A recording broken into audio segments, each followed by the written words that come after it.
Hello, everybody. Welcome to more D&D. We have Gagar, Zarnak, Usfa, Anre, Alumwe, Isor, Edgel. We have a party going today. Today they have been prepping for the last 10 days to make their way to Angujaks Bell and to then proceed to the island of Solstice to rescue a couple of items. One from the Frost Maiden herself, possibly in her lair, and two from one that was stolen from Vale and Harple by another member of the Arcane Brotherhood. She, working with the Pennant in Hand, has enlisted your aid. You will meet her on the road to Angujaks Bell. You will be traveling the new route that you've established and continuing east in your new easterly road that you have basically cut yourselves and whatnot from trade. So, you've been preparing the last 10 days to head out to adventure. So, I'm going to start with Gar, and in no particular order, I'm going to ask each of you what you've been doing the last 10 days or week in Faerun. Gar, you may start.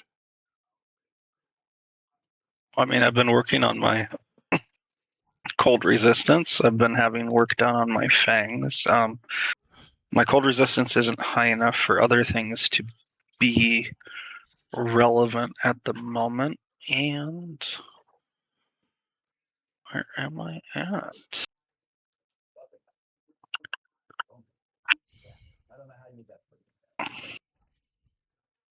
I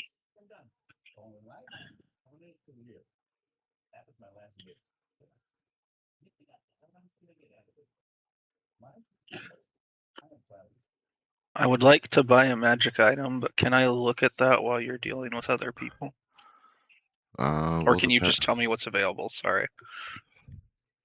the magic items that are available. Yeah. Pretty. I thought you got that last week, didn't you? Or I think you went through that stuff at the end there last week, or did you get anything? Was Or I I thought, supposed to write that down? yeah, because I didn't. Okay, never mind. Sorry. What was it that you got? Do you remember? I enchanted my greatsword. Right. Okay. Was there anything else that you did? Oh.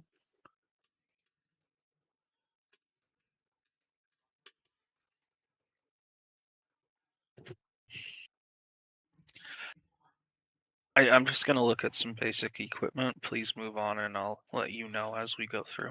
Alrighty. Okay. Well, you've been kind of thrust into this situation, kind of dragged along for the ride and whatnot. What have you been doing now here to keep the last 10 days, trying to earn your keep, so to speak, so they don't throw you out in the forest, in the frost, in the cold night of winter? So he's been going through his budget list, just trying to figure out where he can save a bit of cash here and there. Okay. And doing some research on good schools around him.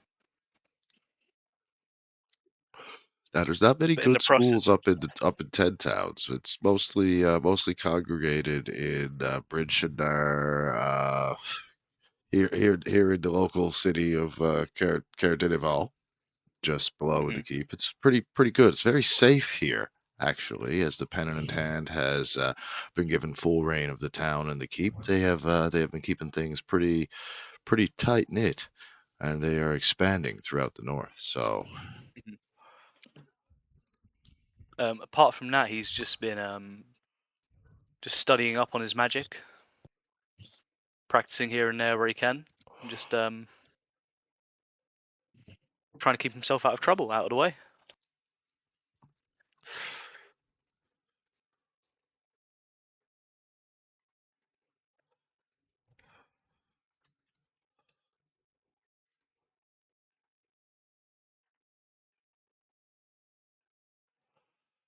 And let's see. Sorry. Oh, hello. That's cool.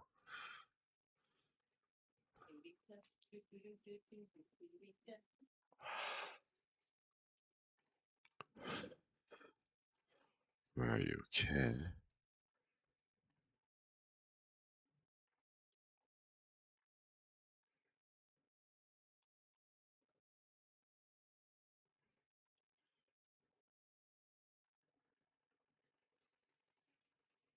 There we go.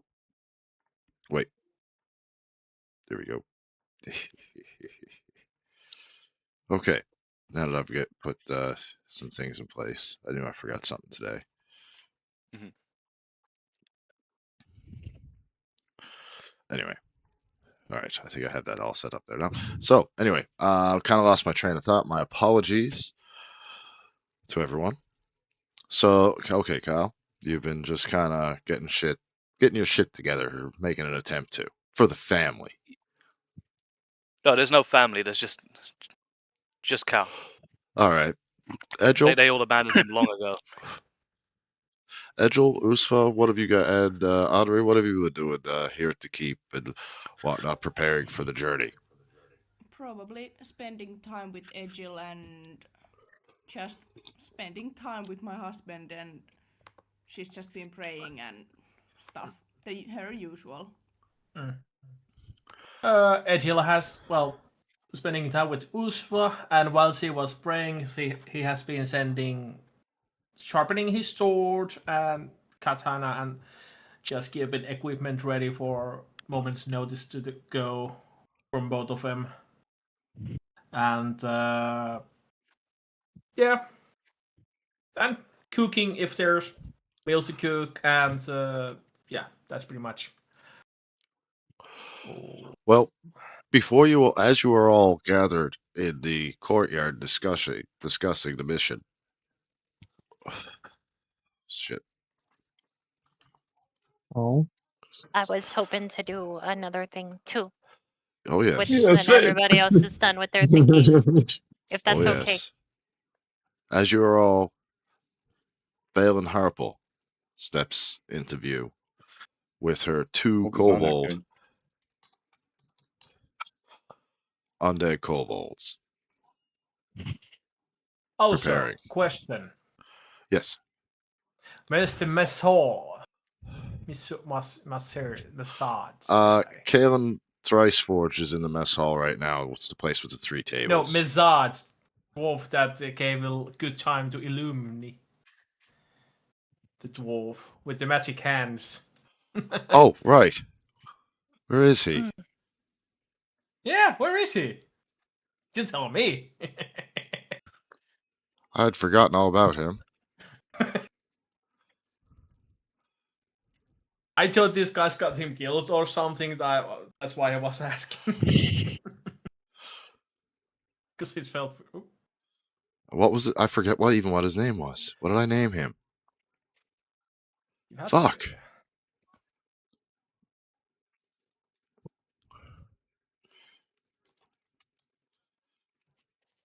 Fuck it. This is his new name. Johnny Magic Hands. All right. So he's kind of set up shop up in this little area here next to the mess hall and whatnot. Okay. So you all see Velen Harple come in with the 2 kobolds. You've seen her a couple of times throughout the 10 days, and this is nothing new to see her, but this is the first time you've seen the kobolds. Now, as well, Ilumwe, in the last 10 days, in the last week, what have you been doing? Oh, I've been reading my new book that I got the other day. And how has that been going for you? Have you had any issues? Has there been any things that have been happening? As I have gazed into the darkness continues to gaze back into my muchness. And in doing so, what has happened? As far as I know, as of yet,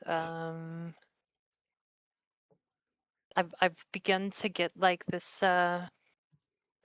dark, pitch black, almost sanguine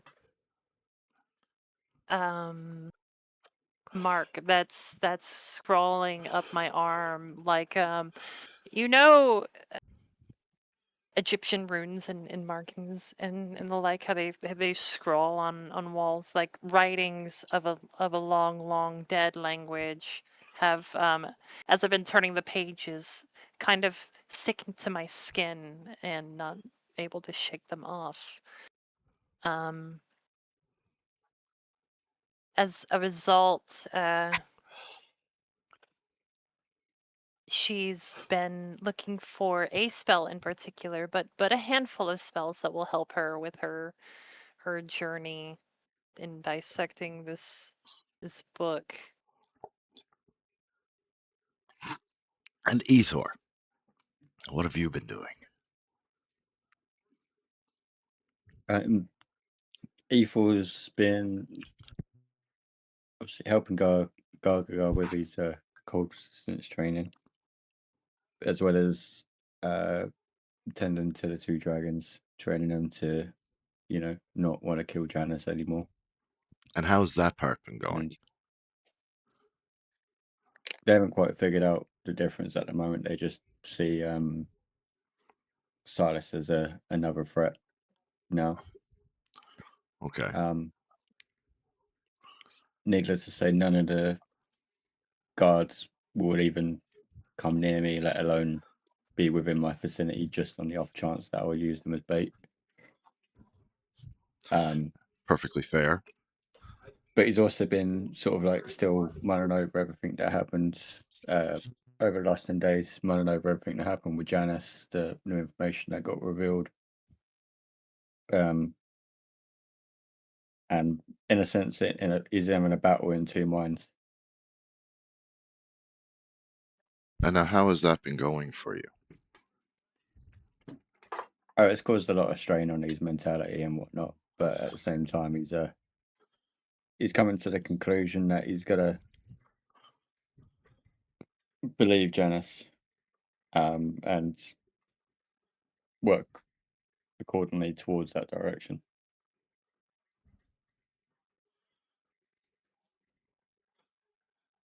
And have you had any strange dreams?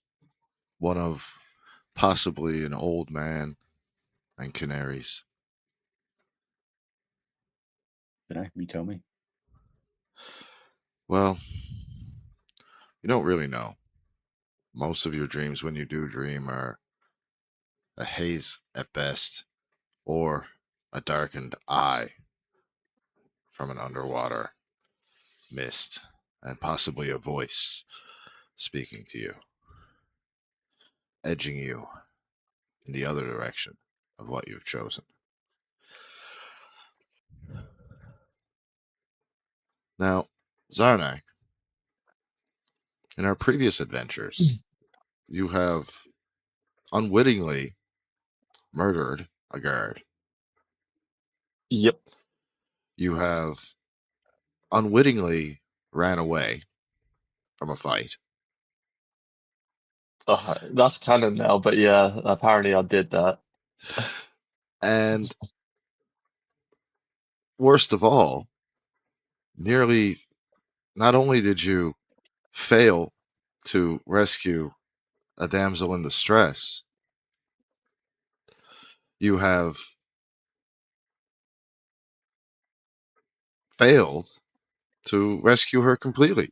She managed to escape on her own. Yeah, and I failed to help the party in pretty much any way last game because I was held and petrified. So Zarnak knows this, and he is shamed, and he's gone off into the snow, and he's trained as hard as he can to defend himself against magic and to fully understand the new armor he has as well.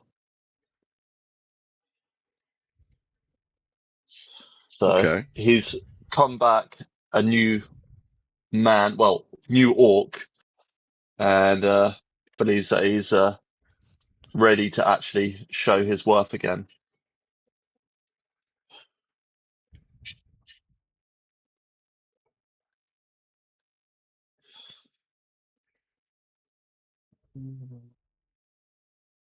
So right now, I would like you to roll me a constant as you enter the courtyard. I would like you to roll me a Constitution saving throw. Is it magic? Is it a spell? It's not a spell. Okay. And you Oh, fail. shit. You are dropped to your knees. And as you do, you see a flash of a armor-clad individual holding back what looks to be an evil force in your mind and just decimating them. You, as he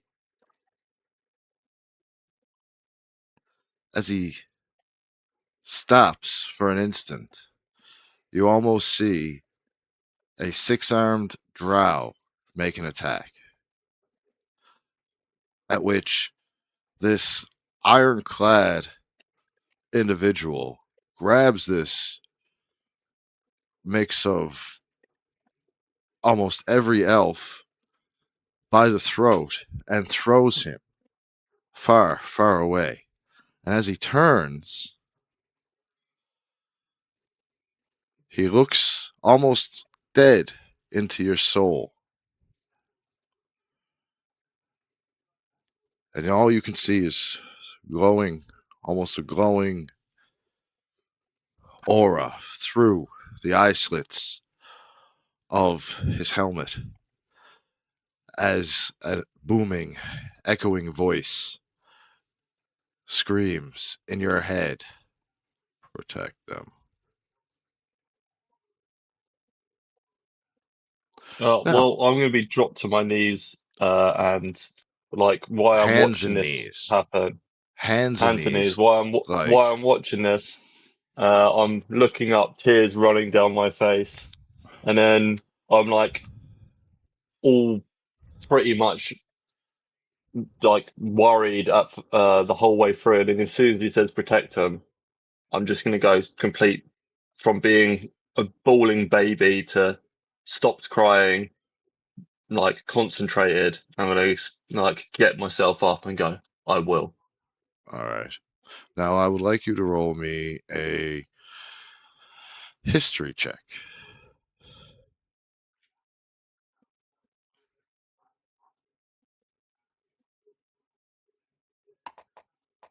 Yeah, I don't know shit. Ooh. The person from your visions,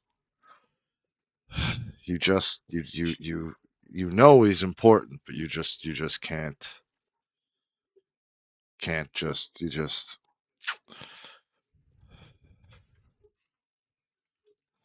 can't That must quite. have been Gorgle Mork.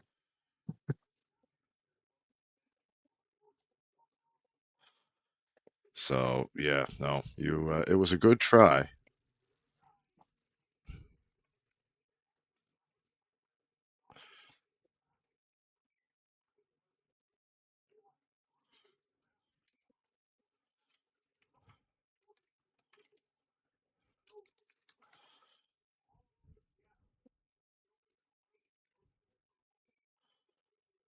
Now,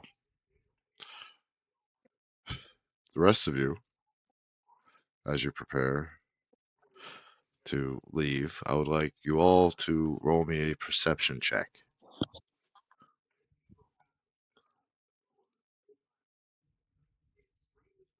So you don't want me to, no? Oh, everybody.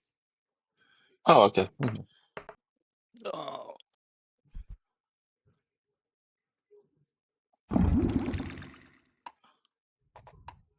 Oh, there's my good roll. So everybody who rolled a 15 or better, I'd like you to take note of the owls that are perched throughout several areas of Okay. your courtyard. I was going to attack one, but I don't have a thrown weapon. Like, that was when I first saw them on the map. That was my first thought before before you even said anything. But I don't have a thrown weapon, so I can't. They all stare at you as if watching and listening. And you notice If you and take what? And take, what's the word? Precautions. You notice and take precautions. I certainly know the consequences of the slightest miscalculation. Sorry. So, as you see these, how do you react? Those who notice.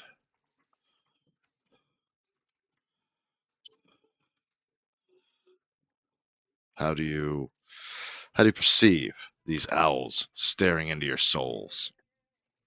Do you tell everybody else who didn't notice? Do you mention? How do you deal with these ever watching birds? Just ignored them. Usva is gonna like tap Egil on the shoulder and she's gonna be like, "Do you see that? Like, that's creepy." Like, she's freaked out. And she's gonna like tell people, like, "Do you see that? Do you see what I'm seeing?" And as you know, Usfa is drawing your attention to these owls. Everybody, how do you treat them? How do you react to now several owls just looking at you all, staring at you, if I watching you? see an owl staring at me, I want to mean mug the shit out of it and have a mean girl stare off. Ooh. All right, it's a scowl off then. Oh yeah, like Oh yeah, unblinking. like an unblinking, like an owl, tilting the head and everything, full scowl off. Yeah. Like Okay. we're both fucking like rotating our head 360 degrees as scowl off. Oh, that's beautiful. Okay, so I I think wish. let's see. In order to pull this off, I So you're demon believe possessed and it's an owl. Basically. I believe that we should. What kind of check do I think this would be? This would be maybe a strength of wills. So I'm gonna say, give us a wisdom check. Okay. Give actually not a give us a wisdom roll. I'll do a wisdom roll, and we'll see who wins. Are you ready? Ready. 15. As you stare down this particular owl, you see it kind of shiver and fly off. And as it does, the others fly off with it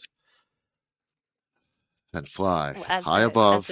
flaps off, I want to like do the thing where you like shoulder check it, and, like, you know, like do something. Like a Like just thug. kind of, Yeah. And how do y'all react to how she treats the animals?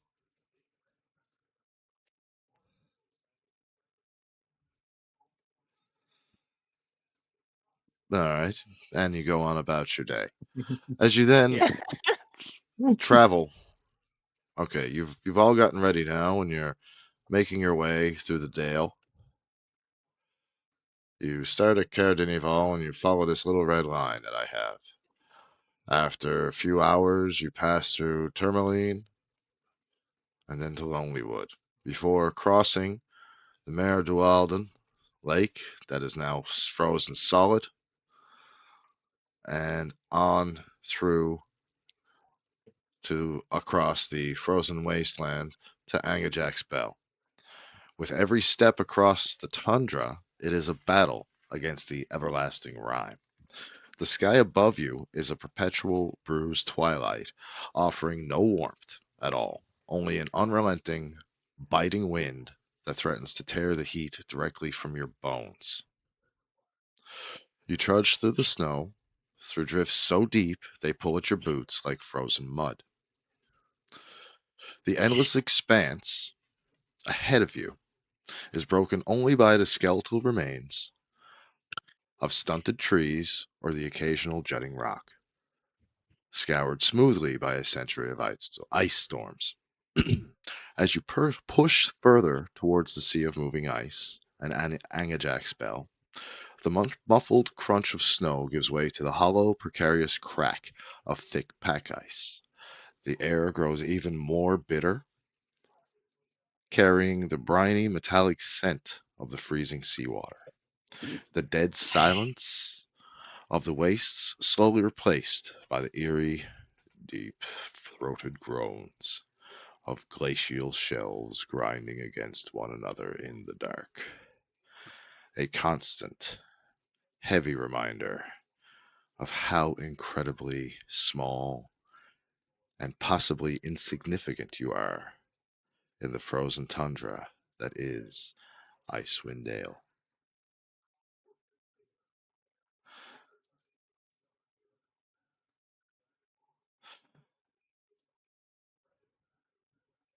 As you arrive at Angujaks Bell, Sorry, that was an accident. that's quite all right. I wasn't sure. Let's see. I do believe I've got everybody here. That's here. I think so. Usa, you in this group? Yeah. Gar, Lisa. Oh, I almost forgot. Yeah. Yeah, I'm missing. Yeah. Yeah. Yeah. As the thick, suffocating fog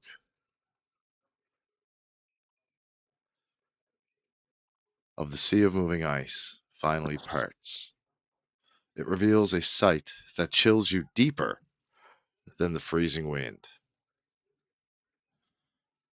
Oh shit, that's my wrong my notes. Wrong notes I have. You crest the shore. Wrong notes. I apologize. You crest the shore-swept shoreline, the snow-swept shoreline, and the biting wind of the sea of moving ice howls into your ears. Before you lies a rocky coastline with a rocky coastal archway jutting out, carved by centuries of relentless tides, but now choked by the sea of moving ice, thick, unyielding ice that stretches all the way to you standing at the shore. A short, incredibly thick, and slick wooden pier juts out in front of you into the frozen ice, where a lonely rowboat sits helplessly trapped in the freezing cold. Nearby, an old stone cabin weathers the elements, its walls heavily coated in a thick layer of white frost. At the very end of the icy pier, a 10-foot tall wooden pole stands against the gray sky. Dangling from it is a tarnished, foot-wide copper bell, its rope gently swaying in the freezing wind. As you arrive, Valen Harple pipes up, and she says, "Well, whale won't summon itself, you know. Ring the damn bell and don't dawdle, but draw your steel. Sound carries far over the ice, and we're likely to attract scavengers before we attract our ride."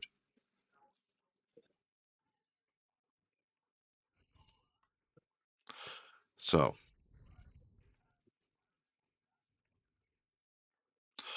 there you go. Between you and the bell is a sea of frozen ice with a hole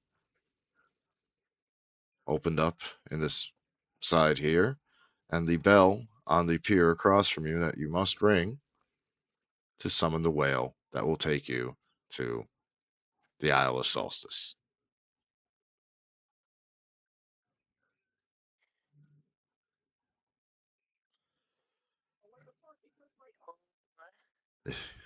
Miss Harple says to you, remember what we're after, everyone.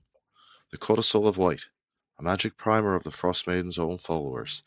It's the only thing capable of cracking the glacier and granting us access to the ruins of Ithrin. Keep your eyes on the prize. And just maybe I can get my stolen property back as well. With those two artifacts, I'm sure we can break the spell of this everlasting winter.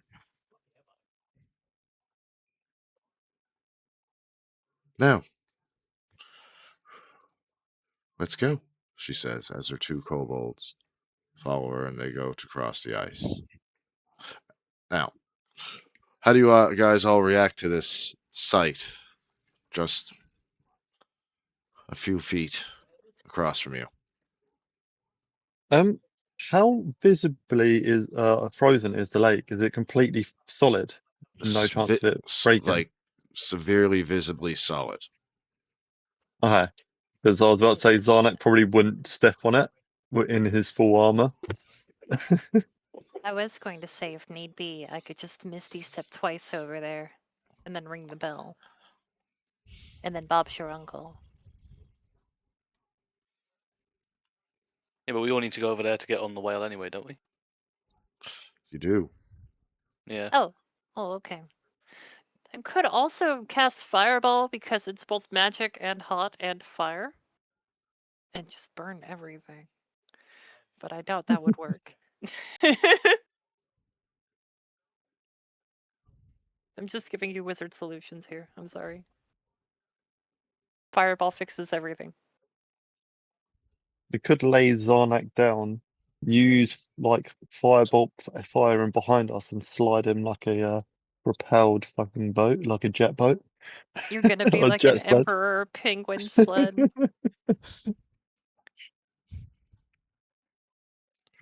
I guess we're just walking onto the ice then, walking over. Yeah, so it's probably the easiest one, isn't it? Yeah. We should send care. No, I must have been on it first. It looks it might break. Someone else go first. Not me. I'm a heavy guy. He's just standing there with his arms crossed, refusing to go until someone else goes across. Valen, she says to Velena,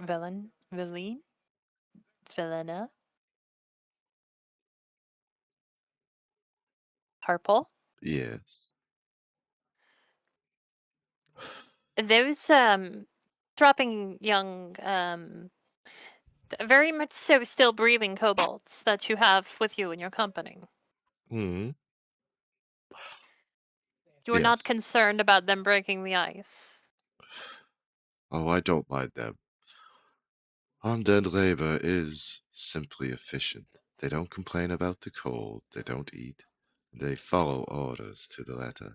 Tell me, do you hold narrow-minded prejudices against the necromantic arts, or are you just looking for a practical solution where you see it? Oh, I was curious as well for myself about the legality of such things. Although I was wondering if you would The if it would kobolds, behoove dear. you. Mm-hmm. Nobody cares. It's not like I brought back, I don't know, the mayor of Bremen. Fair enough.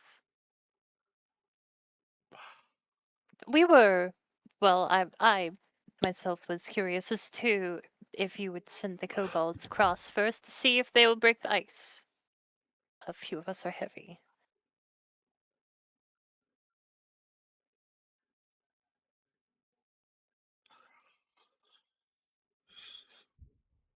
Well, I'm glad you see that as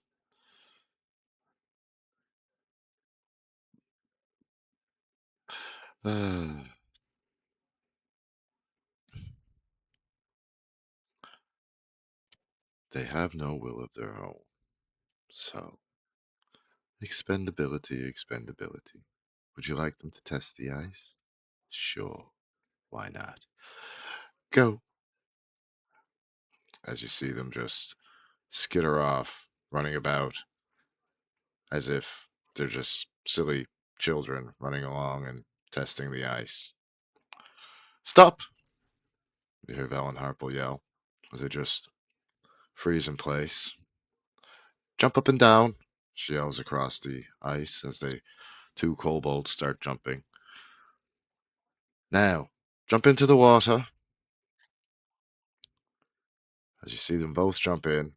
Now jump, drag yourselves out, and drag themselves out. Now come back. As you see them run back, nearly frozen, stiff.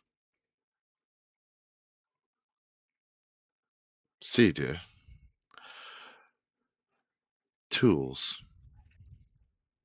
I'll summon a campfire for them to rest at. And then Matters not. like Helios. They will. Oh, that was over the table. Ah, sorry. I just thought we were still got into the. I mean, but they're undead. Does it really matter? But I don't. I just don't want the expendable little yum-yums to freeze, so we can continue taking advantage of having nice servants. Fair enough. Oh. Do you travel the ice and head for the bell?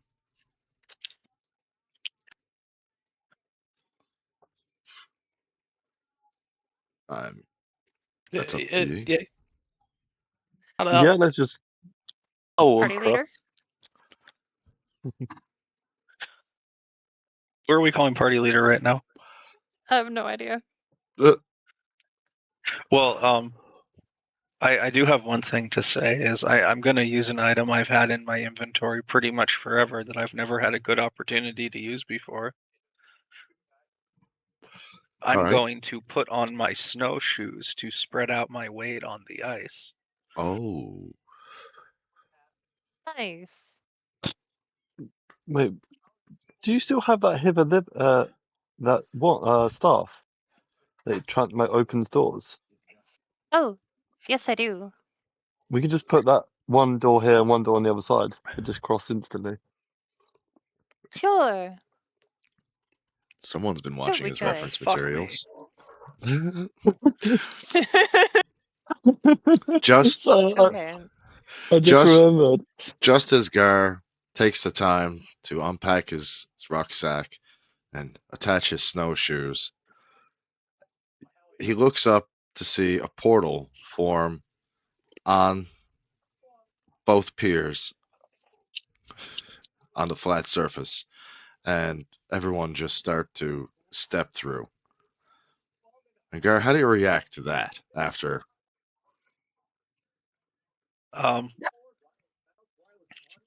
slam my fist on my thigh and then I start trudging with my snowshoes through anyway because it's not worth taking them off at the moment.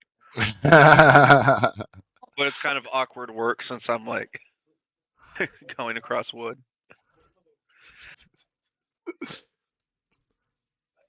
So, Gar, you take the time to travel across just perfectly No, I go fine. through the teleporter. You go through. So, which one of you rings the It's bell? not worth taking the time to take my snowshoes off yet. Which one of you rings the bell? Really Glacius. I'll ring your bell. Do do do do do do. Toll the bell at the highest chapel, and at the bottom, the deepest lake of fire, guarded by a spider enchantress. Oh, wait. So it took us 10 days to get here, right?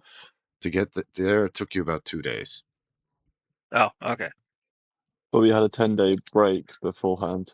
Yes, so you've all had your long rests, everything like that. You're not exhausted. Nobody's got any harsh conditions or anything of the sort. I didn't get a chance to look for the spells I wanted to look for before we left. What were Quick, do that those? now. As you kind of spread out a little bit around, testing the ice in the area and looking around. Cam walks See up it? and rings the bell. Ding, ding, ding, ding, ding, ding, ding. Thank you, Bell and Harple says. And as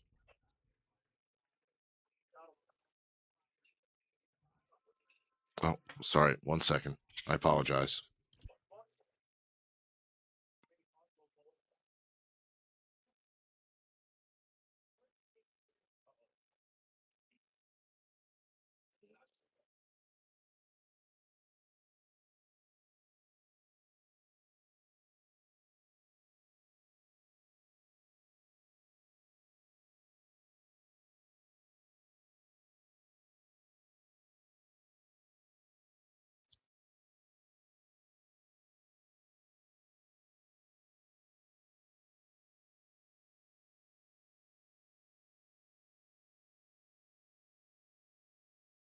As you ring the bell, my apologies, everyone.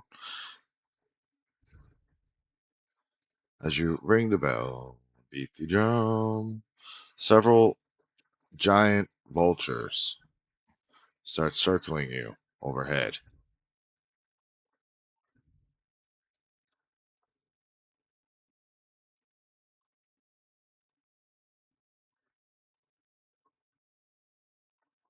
As they perceive that bell as their dinner bell, and you as their prey. And with that, would you all please roll initiative?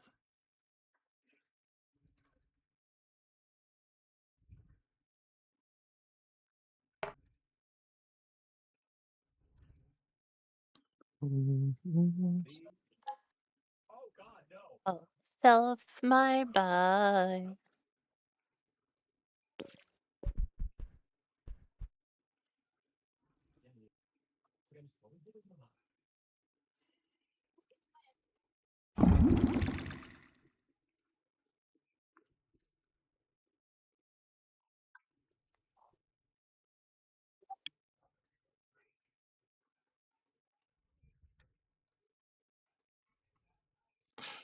Do do do do do.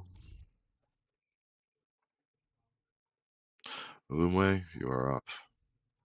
You see the giant Wait, vultures. What's that? I got a 21. Did it come through? It did on mine. I see it. Initiative. It's the first one. Yeah. Are Okay, that's those? weird. I don't see them in the game log. It says Dylan Connor.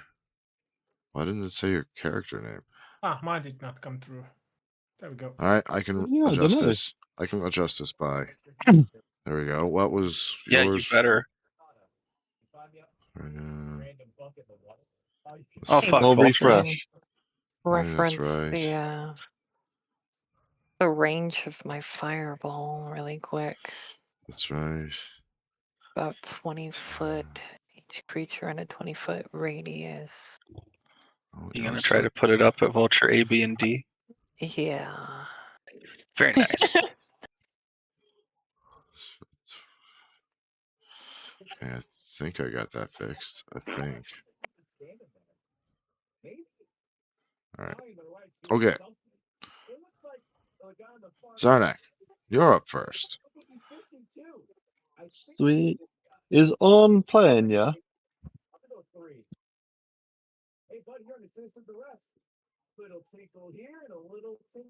Gar, what are you doing?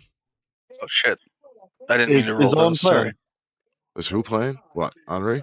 On race, sorry. Yeah. Yeah, he's there with us. Okay. Is he a paladin or is he a cleric? I can't remember. He is a paladin.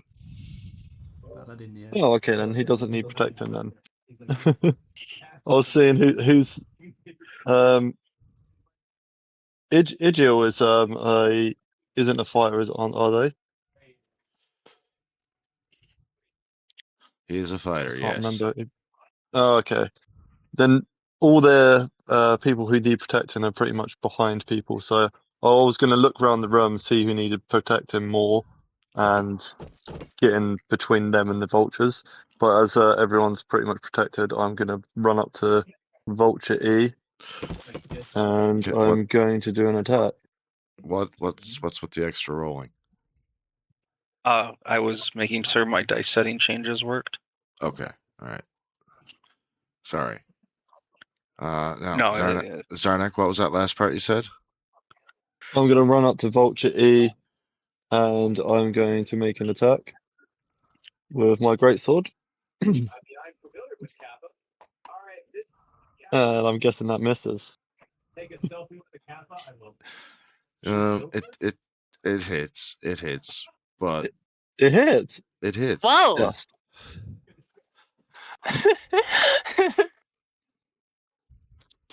It hits. I think these are Okay, baby that- vultures. Roll your damage. That's 16 points. Then plus an extra 3 for my I can't remember, weapons handling thing. So it's an extra 3 on that on top of that. So 19 And damage. then yeah. And then I get a second attack, which is a 15. So if the 13 hits, that hits as well. And that's that waited 2 seconds. I can reroll damage twice. Oh, I'm going to take the 15 plus 3, so 18 damage on that one. As the giant vulture screams down in the sky from the sky at you, you almost as if you sidestep it as its giant head is, or it's just screaming down like, "Rah!" And you see it. And as it comes down, you kind of sidestep it with your greatsword, and with 2 mighty blows, you hack off.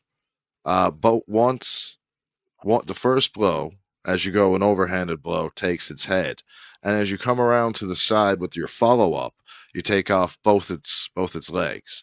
So it just kind of crashes into the ground, into the ice, and is dead. and it's gone. Seeing this, because I killed something, I get another attack.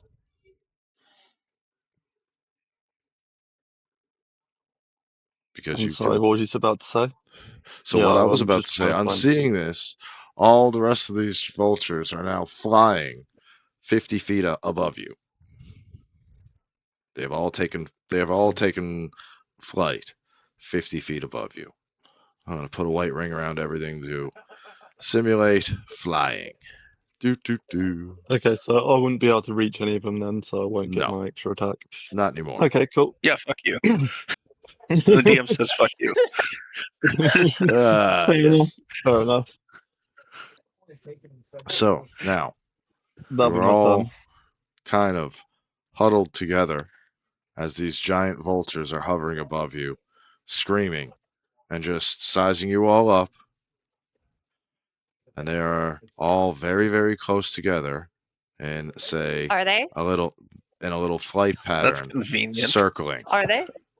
Oh shit. Can I? Oh, can I do something? No, I like them huddled over there, nice and together back over there. It looked And really good. they just kind of are going around and like how birds fly in a circle over things. You know how you see vultures in the movies flying over, we're just waiting for things to die. Yeah. That's what you're watching now. Just 4 vultures flying over the top of you, just watching you. And Alumwe, Okay. I'm looking at this like they're C-130s that the only thing they can shoot is large amounts of projectile vomit. I'm going to do the thing that I love to say that I'm gonna do and rarely get to do, but I'm going to get to do it. And I cast fireball. My god, I am dead last in the combat order. I might as well just take a fucking break. Well, the How main do enemy's I- probably going to turn up by then. How do I make a thing that's like 20 or so feet long? a circle? Yes, a 20 But foot this long circle. 20-foot can- circle. Yes. Is that an overlay? Oh, that's an overlay. Here's your 20-foot circle. And I see your 20-foot circle. I make it red. About here. Okay, you got that? So I put that. And not only that, I see that, and I will raise you a pattern. Mm-hmm. Ooh, even better. Pretty. Fireball. Bringing sexy back. I bring you For me. fireball. No, that secondary placement looked good too. Those kobolds are with you. Yeah. No, this is great right here. I don't I want got to both the die. birds. Wait, you said they're above us, right? That's so right, I 50 can feet. justify shooting, and if they're 50 feet above us, I mean, The can you just fireball have is it Hold detonate on. at a distance, or does it have to hit something? hold on, they're out of range It- for fireball. Oh, son of a bitch. Or I could Misty Step myself 20 feet directly into the air, and then cast fireball. I And then I can't do catch that. you. I can't do that. If Zarnak did just say he would be willing to try and catch you. So As I cool as that would be to do, I don't think I can do that as far as the spell is concerned. well, is Misty Step, can you cast it as a bonus action? Yes, I can briefly surround myself in mist and teleport myself up to 30 feet to an unoccupied space that I can see. Okay. And fireball requires an action, and you don't have any rings, vestiges, scrolls, or do you have a scroll with fireball? Do you have one left? No, Because but in I that would be case, you would be able able to to cast. use. You would be able to cast. So yeah, do you have? Because the workaround for getting away from not being able to cast two spells is basically a scroll, a staff, a Mhm. ring, something of that nature, where the spell is already ready to go. I do have a spell storing device.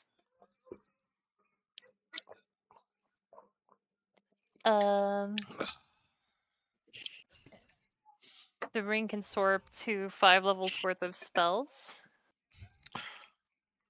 Yes, so you can have 1/5 level spell, or like 5 1-level spells.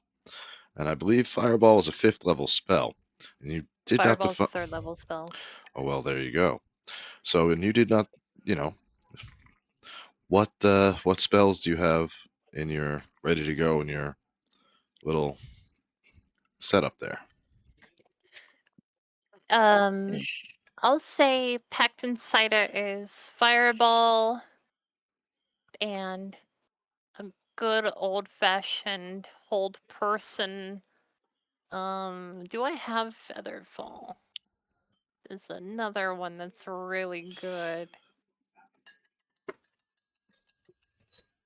No, and that's usually one of my staple spells I buy too. That's not So, I mean, personally, I see a couple of options here, and good. I know how I would personally play it, but I'm interested to see how you would attack several birds 50 feet above you, giant birds. Well, if permitted, I'll definitely shoot myself into the air about 20 feet, 25 feet, and then shoot the fireball up to see if I can hit them, and then at that point I'll be helplessly free falling. Well, considering you have the spell ready to go in the ring, and Misty Step can be used as a bonus action, so you can still then use your action to activate the ring, and the ring is what's making the spell. By my understanding of the rules, somebody feel free to correct me if I am incorrect, but that is allowable. Everyone, am I right? Yes. That's what I thought. Okay, cool. So, you launch yourself up Then I do that. 20 feet into the air via Misty Step, and you use your ring. Now, is it like a sling ring from Marvel? Like, do you have to do some sort of action, Ooh, or do I get to flavor the ring? you can flavor the ring any which way you want. So You that's the picture you had to I prefer attune to cherry. it. the picture of the ring that's depicted on the screen has like these multiple woven bands. So as she's like casting the spell, and I'm totally gonna steal the sling ring thing, like Misty stepping and sling ring, like making like some sort of slingshot, and then pulling back, and one of the coils evaporates from the ring. And as she does, the fireball jettisons out from between her index and middle finger at the burbs. All right. So as the fireball flies into the air, I would like you to roll that. What is that a roll to see if it hits? It would be Is that how? Wait, fireball. let's You cast fireball and yeah, not just approach cast the spell fireball. slot.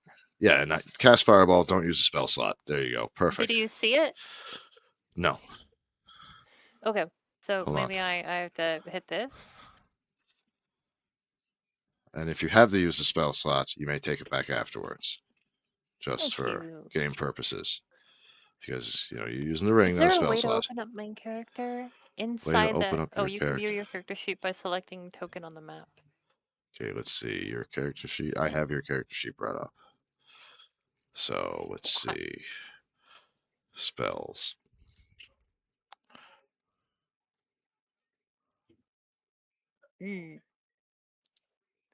Fireball stuff.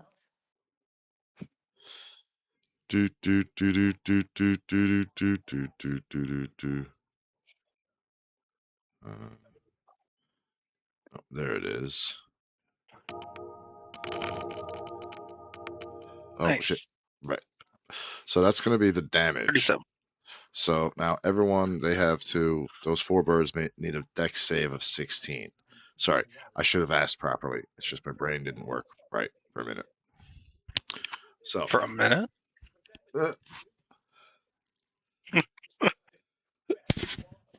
So I'm just gonna make 3 dex saves. Would say all with actually not fucking. Ultra D makes it save. 16 or better. Yes. Very disappointed.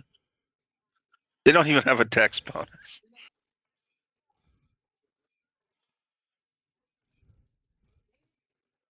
16 or better. No. No.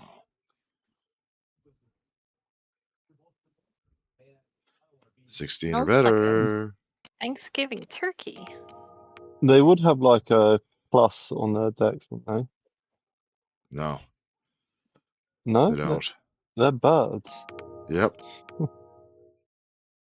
They are rather large birds. And every single one of them fails and Apart takes from D. all 37 No, the damage, first one didn't fit. except for The first one Vulture. succeeded. Yeah, except for Vulture D, which takes half of 37. So that would be 15. 19. Thank you. 19 damage. And the rest just kind of fall from the sky like they are giant cooked dinner. Like, So as like, the birds are falling, we'll begin to fall back down to the earth too. yep.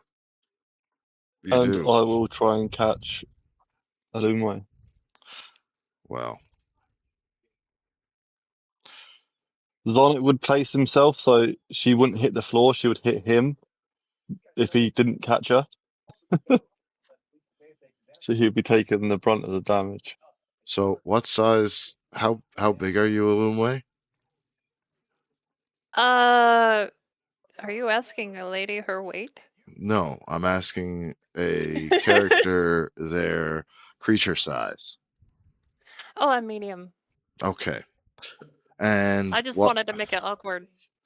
And what is your acrobatics? My stunningly amazing acrobatics are at a +2. All right. And Zarnak, what are yours? +4. Okay. So right now, I would like you both to roll me an acrobatics save. Or an acro. So, one way you get the acrobatics check. Zarnak, you got to do a save because you're doing the catching. Ilumwe, you've got to try and maneuver yourself to be caught. So you do the acrobatics check, Ilumwe, of 15 or better, and Zarnak, you do it of 15 or better. Jesus Christ, I'm soon gonna have to start slapping you A fucks with save. 20s. How would I do a save of that? Would it just be a normal roll? An acrobatics roll? Yeah, just give me that. Okay. As she drops down to Okay. earth, she twists and pivots her body like a professional diver into a position where she can be caught quite easily by the large, strong oath underneath her, as he just puts out his arms and catches her like a falling leaf. As he catches you, Lunwei, what's your reaction to landing in the big man's arms?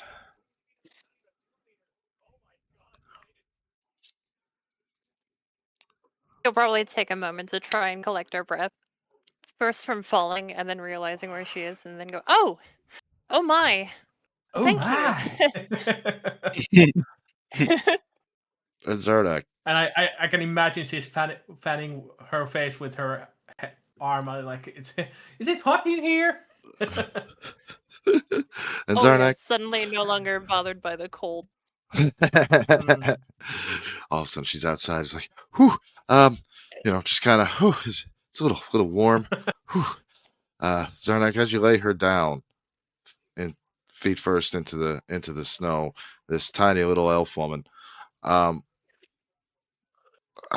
you noticeably see her get a little bit flushed, even though it's ice cold outside. How do you react? What's your play here, man? Zarnax had no connection with women, like really at all. So he doesn't even realize what's going on. So he's just like worried that I've hurt her. So he asks if I've hurt her or anything like that. Like, Oh, I'll no, be worried that I'll hurt you. Yeah. think I'm okay. For the most part, that is. She make sure she didn't sprain her ankle or anything. Roll for acting, sprained ankle, damsel in distress, hand over, forehead type shit. As a Okay. matter of Backwards. fact, Top I of the would hand like goes on the forehead. as a matter of fact, I would like you to roll. There should be an acting skill there somewhere, I do believe. Performance. Performance. Roll your performance there for being flirty. Oh. Oh. Ooh. Oh. Ooh my. She No, drops out some heavy signals, Zarnak. I would like you to roll a perception check. See if you pick up on them. Like a block of wood, you notice nothing.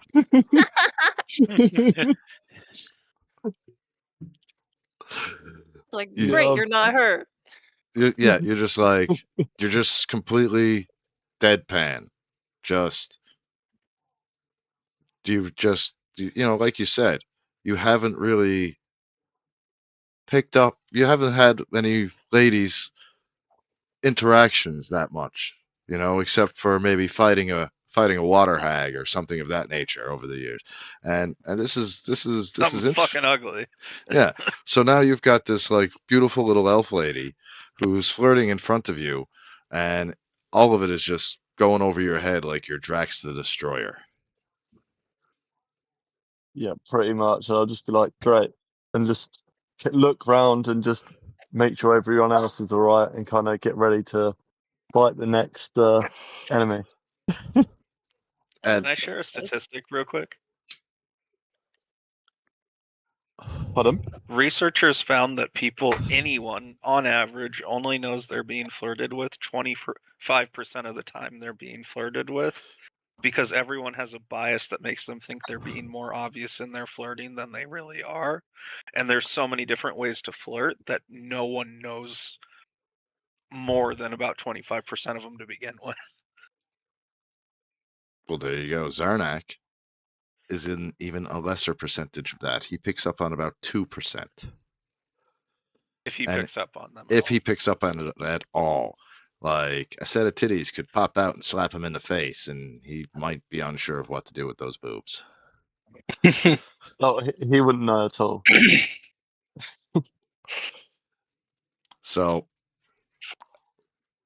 Way, how do you react to to all this now? To him just being like, "Okay, good, glad you okay." Respectfully, I'm more worried about the birds at the Well, moment. this But I will log that for later.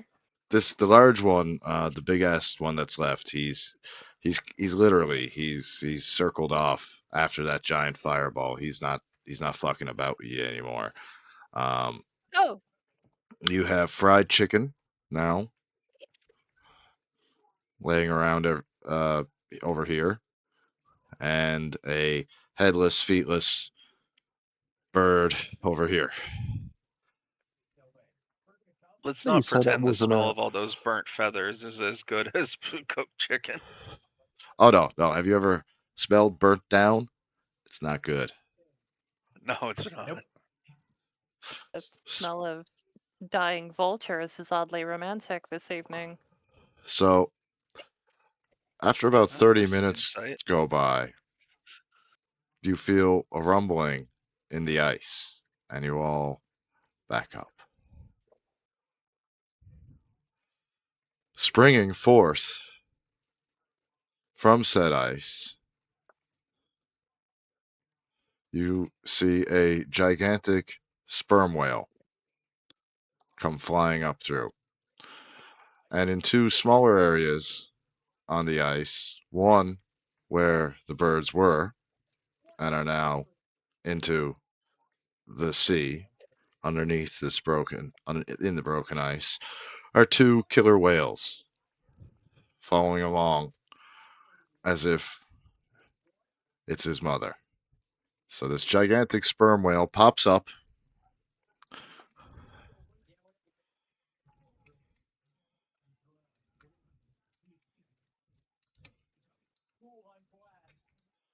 and says to you, "Why am I here?"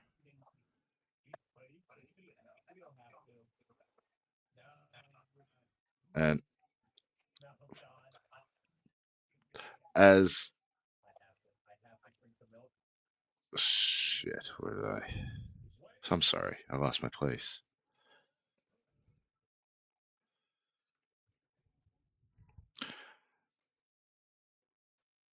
As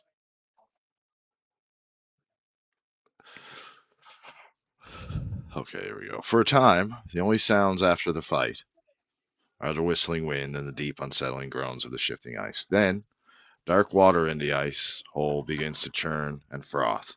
A massive shadow arises from the murky depths with a thunderous roar. A geyser of seawater erupts into the freezing air, misting into ice around you.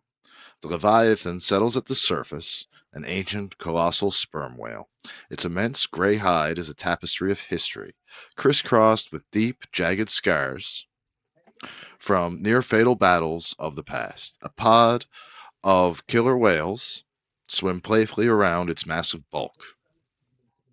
The most incredible sight is strapped directly to the whale's broad back, a finely crafted wooden boat, perfectly positioned for you to climb aboard as the whale turns its massive head towards you. You see a glimmer of profound, ancient intelligence in its eyes. Is that boat encased in glass or something? No, that It's like a boat bubble. is encased in a bubble. Oh, magic air bubble. Yep. The bell rings, he says, and two-leggeds answer its call once more. It has been a long time since travelers sought me, with respect instead of spears. I am Angujak. I was given thought and speech by my dear friend Anga many suns ago. The ocean is my home, but the boat upon my back was built for landwalkers like you. Where is it you seek to travel across the frozen dark?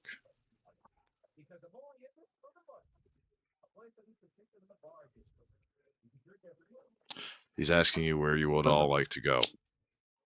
I forgot what the place is Remember called. the name? Yeah. Nobody fucking remember. All of our characters are just looking at each other. As Vela Oh, looks right. We should. I was about to say we should ask Velen.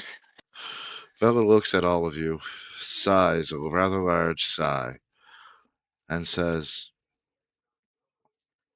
"We need you to take us to the Frost Maiden's island, the island of Solstice." A That's heavy, the one. a heavy, low rumble vibrates through the water. The island of Solstice, a place of bitter ice and lingering death. The cold woman's large bird, the great bird of storm and feather, he says, as he lets out a giant spray of seawater that freezes into a mist around you. It scours the skies for anything that moves upon the water. I have felt its talons before as it slowly turns and shows you very large scars just below the harness for the magical bubble. Above the water, it will see you, but beneath the ice, in my quiet, deep blue, her eyes will not reach you. My companion Anga left magic upon this boat. A shell of air, it will keep you warm, and it will let you breathe. Why would I take you to her shore? Why should I help you?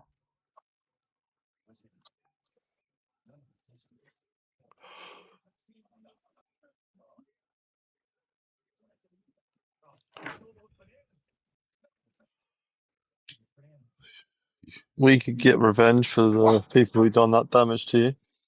The hunters? My quest to end the eternal winter. You would tell me, do you have any octopus? Its giant eye winks at you in just a blinking motion as you hear its deep breath. "Mm, octopus are quite nice," he says.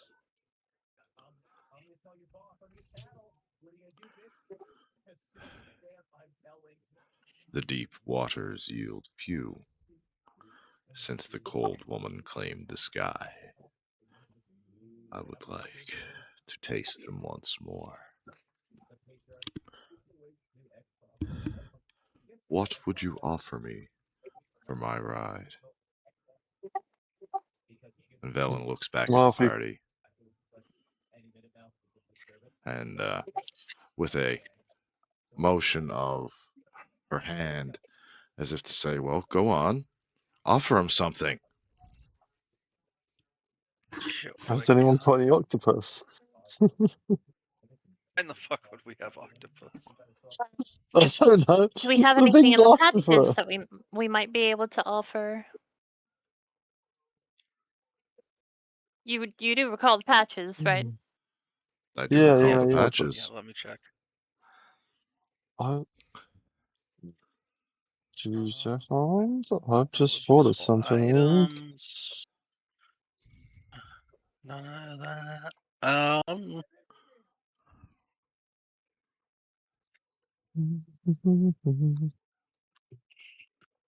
I mean, is he interested in a riding horse I don't think so. or mastiffs? Uh-uh. Well, if we unfreeze the country, there'll be more octopuses again, so he'll be able to eat them. So if he helps us out, we can help him out in the long run. But at the moment, we can't do Roll me a. anything. All right, Mister. Will help us in the long run. Roll me a persuasion check. Just roll me persuasion. You fucking No. suck. As he I know. says, This is why you no confer with the party guarantee. talker before you say things. No guarantee that you will succeed, he says, as you all feel his deep voice echo through. Can I try and cast like a ray of ice, a ray of frost around him, nonchalantly pointing at the water, going whoopsies, and sort of like enclosing around No. him. No, don't do it. Would he be interested in one of my beholder tentacles with the eye still in it?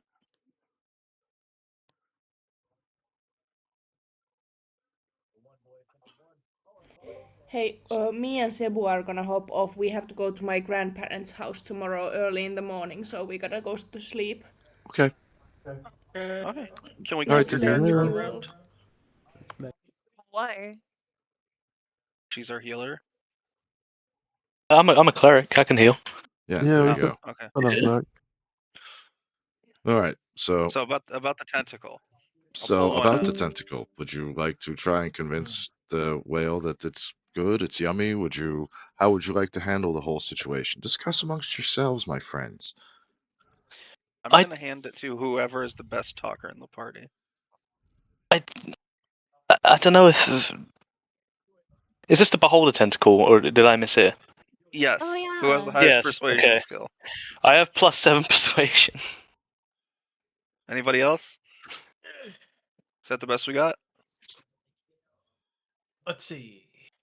Theo, Not hearing did you any just yes. say you have +7 persuasion on a cleric? Yeah. I love your character. Well, he's a coward. He has to talk his way out of situations. That's the whole point. It's so great. Persuasion. I have +8 on my tiefling warlock, but yeah, it doesn't help this as much. Yeah, I feel like you might not trust you. Okay, I'll give it if to tiny Kyle. little like small man comes up and I'm imagining Kyle's like cousin that comes to visit him on South Park every time we hear Kia. Oh god. Oh, that kid's the worst. I know. Yeah. So, Cal, you step forward with which tentacle? That's an excellent question. Which tentacle was I handed? There were Beholder. several, wasn't there? No, but there was several different types that got in, weren't there? There was like the petrification one, and then they got something else as well. I'm going to Oh, give him right. the which one? The telekinetic ray one. If telekinetic ray. I'm gonna make it out. Tell him to make it out to be a delicacy. Okay. So I'm walking up to the whale, holding this tentacle. I go, My friend, this tentacle, the best tentacle you have in your life. It's wonderful. It's tasty. I've had some. You want to try some? You want to have it? We can trade this to you for some safe passage. Oh Hmm. god damn it! You actually almost sound like that guy. and rolled 16.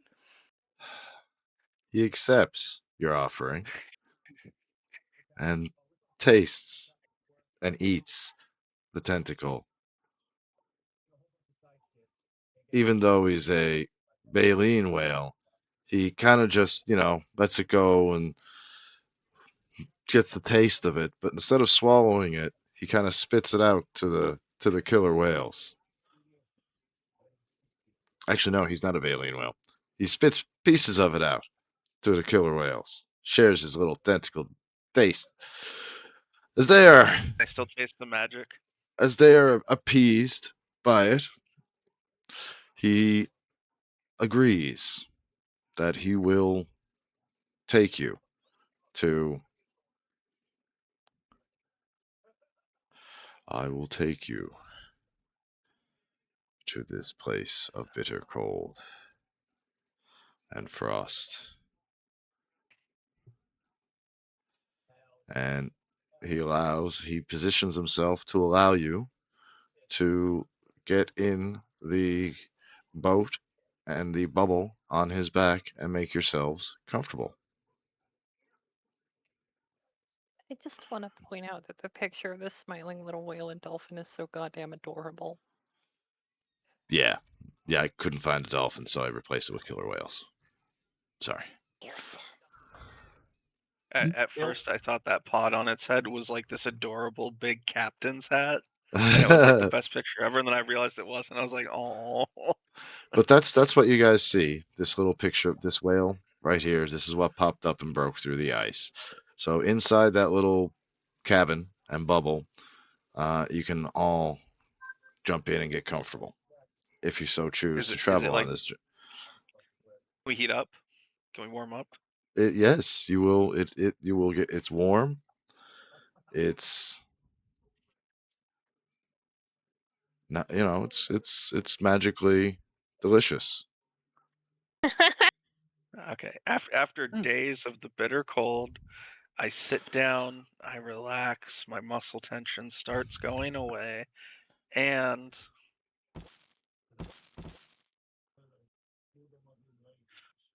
it's been days. I let out the most giant fart and managed not to shit myself.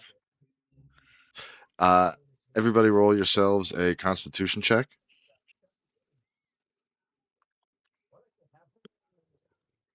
of 20 or better to see if you're grossed out by his foulness. Oh no. Does Roll. magic armor protect me from this odor? Oh, nothing protects you from this odor. It's worth a try. This, these are okay. First one. Oh my god. No. Utter failure. So as you let one rip, and everybody gets inside the trapped air bubble that is the vote on the back. They all, as soon as stepping inside, they all start to get the smell. And as it all hits them all, it's everything that they can do not to throw up. Just absolutely heinous. Like the smell of something that might have crawled up inside your ass and died. Like there 6 gerbils tried to make a home in your ass. Unfortunately, they died upon entering. I'm And so strong I crushed all of them. every single one of them. And now you're just, as you fart, the gaseous emanations of those gerbils are now escaping. Can I throw him off? No, I mean, if you throw me off, it's not going to change a thing. It's too late. Yeah, if but you- at least we don't get to you don't get to do that the second time. as There as is the no second time right now. That's been stored up for days. as the sensation of nausea begins to pass, you feel a rumble as the sperm whale begins to go below the water. The moment Angujaks' massive bulk slips beneath the surface, the howling wind is instantly cut off, replaced by a sudden, heavy silence. A shimmering incandescent film expands outward, forming a translucent dome of magical air around the boat. It does not lock the utter, sheer, disgusting smell inside. Inside, the air remains surprisingly clear, clean, and comfortable, while outside, millions of gallons of frigid ink-black ocean press against the barrier. As Angajuk descends deeper into the depths, the surface world fades into a pale, dim ceiling of jagged pack ice. Down here, the ocean is a realm of eerie, ancient grandeur. You see massive roots of icebergs that reach down from above like inverted mountain ranges, their translucent blue walls glowing faintly with ambient light. The silence inside your bubble is absolute, save for the rhythmic low frequency hum of Angujak's song, a deep vibration you feel in your chest more than you hear with your ears. Strange, alien sea life drifts through the blue dark. Schools of ghostly, translucent fish, Eh. bioluminescent jellies pulsing like fallen stars, and shadows of massive predators gliding far beyond the reach of your light. Then Angujak turns through a narrow abyss between two ancient submerged ice shelves, and the water turns noticeably colder, even inside your bubble. As you look outside, looming through the ocean gloom is a sight that defies your comprehension. Lodged inside a towering shelf of solid black ice is a titan from a forgotten age. You gotta watch out for that sneaky, dangerous black ice. It is unmistakably a frost giant, but on a scale that beggars belief. Easily 10 to 20 times the size of any giant walking the spine of the world today. Its colossal head is larger than a guild hall, with its eyes almost watching you through the abyss. Are these private eyes? His chest and armor curves out through the ice like a towering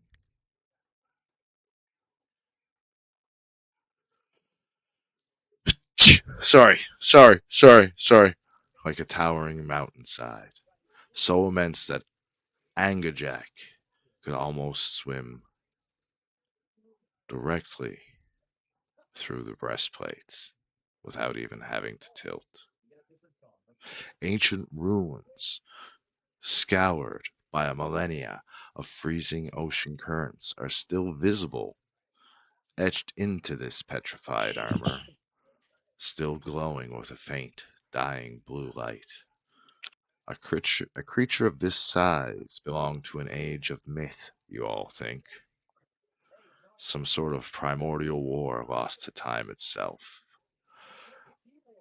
The sheer scale of this frozen leviathan leaves you breathless, a stark and chilling reminder of the ancient forgotten powers buried deep beneath Icewind Dale.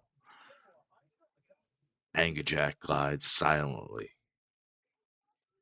leaving the spectral vision behind you as you push onward into the vast unknown towards the Frost Maiden's realm.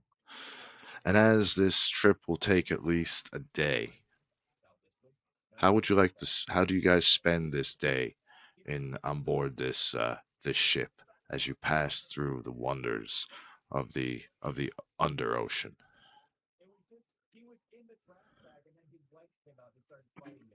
Ethor, how do you feel being under the water like this?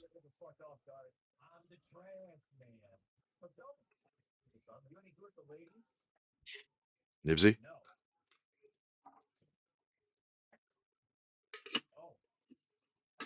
The Nibsy, voice you has there? been so soothing, so Nisbet fell asleep. Nibsy, you there, buddy? Or is he muted? Yep. Okay, so Oh, now he's that you're awake. under the water and you've seen all these amazing things, the giant frozen in ice and whatnot, A whole new world. how do you feel about being under the water like this? Um, naturally, I'd feel okay about it, but due to recent events, I feel like I'm suffocating currently. Is that noticeable for everybody? To start off with, no.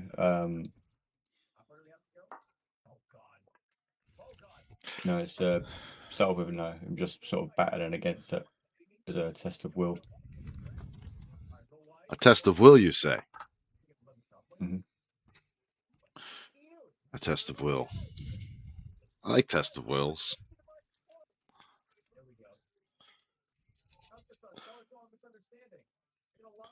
Everybody else, roll me a perception check.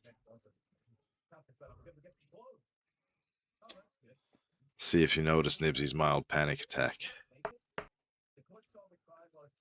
22. Nope, I got no fucking clue. Edgel, Does a you, 20 notice? yes. I say, Aethor, you're looking more pale than usual.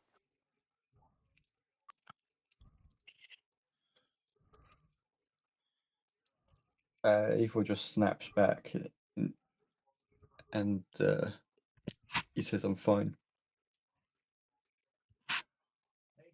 As he You're fine says, as in. go ahead. As fine as in, go ahead. You're fine as in, on the surface, I'm fine, but really, I'm actually miserable and terrible and the world is ending, or I'm fine as in everything's okay, or, oh, I could be better, or, no, I'm actually quite okay, thank you.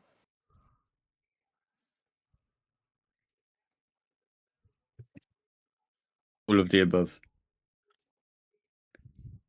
Right. Ether, I'd like you to roll me a con check of 20 or better.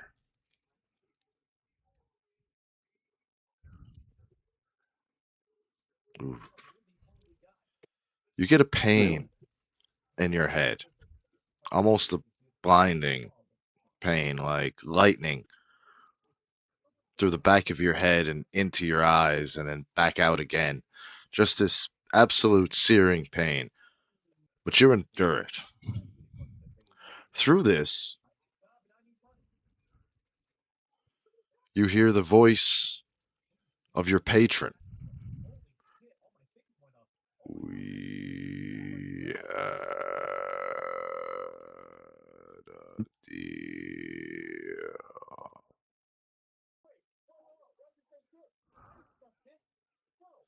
You let him live. And as the word live comes through your head, it is almost enough to crack your own skull into pieces. And almost enough to drive you to madness. Make me a wisdom saving throw of 15 or better.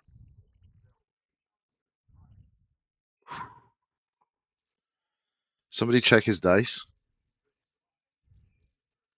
I've Says +10 20. to wisdom. 20. So, as the voice of your patron rattles through your skull, you are almost pushed to the brink of madness. While this is happening, Ilumwe asks how you are, and you answer all of the above. And the pain is racking through your head, like church bells ringing and thunder clapping. The pain is almost blinding, and you hear one last thing before the pain subsides. Penance.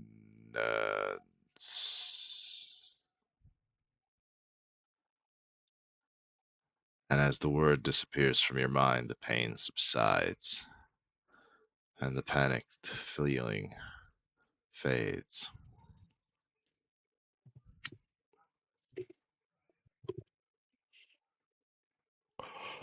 As it dissipates, you are noticeably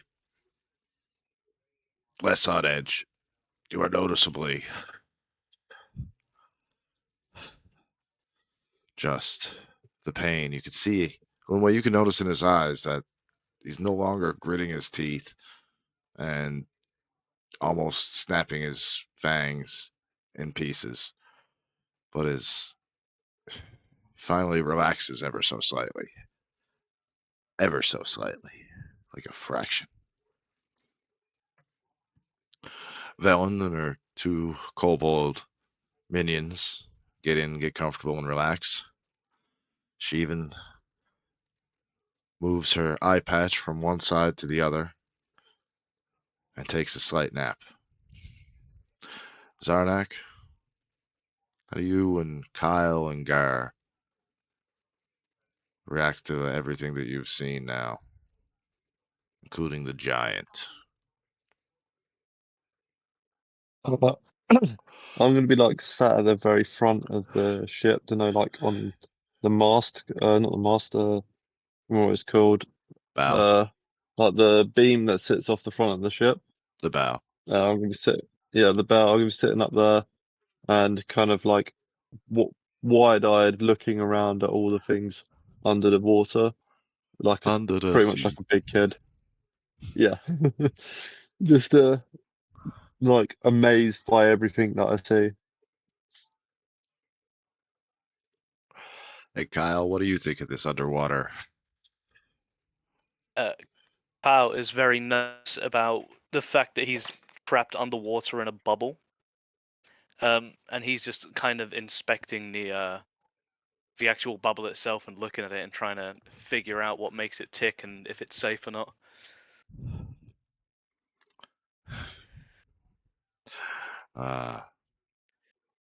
So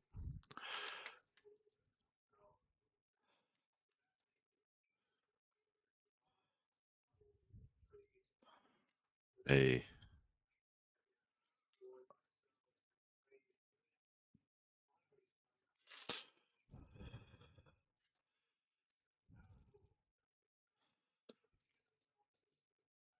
shudder and a vibration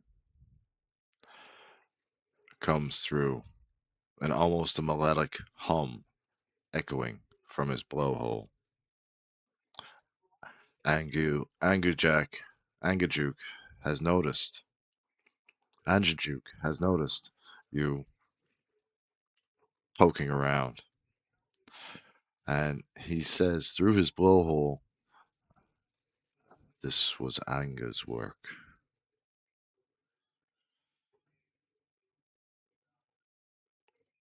Who's Anga? Anga was warmth in a world of ice. She sang to the waves, and one day she spoke words that opened my mind. Suddenly, I knew the stars, the sky, the length of my own life. She built the shell upon my back so we could wander the depths together. She has been gone 200 winters, but when I swim, I still feel her presence in the quiet tide. Her magic is now my magic, and it will hold. That's very reassuring. Thank you for letting me know. You are the first travelers I have had in some time. Most of the two-leggeds wish to attack and to kill like they have my brethren. But I know not all are like this. Some, like Anja, was and are a light in the darkness. If you truly end the winters and bring the sun and the break in the waters, I will be in your debt. Ring the bell and explore the waves with me.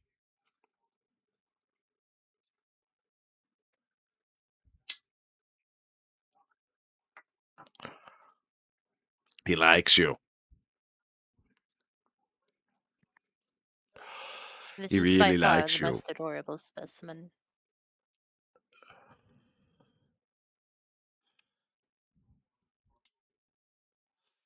After about a day or so, a little bit of a day,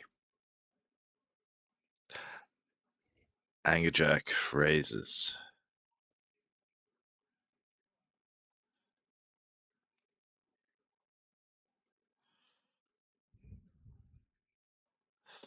There we go. And as you arrive and you depart from the sperm whale's back,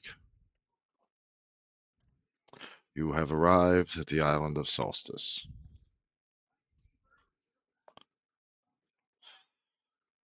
Now let's see. Bloop, bloop, bloop.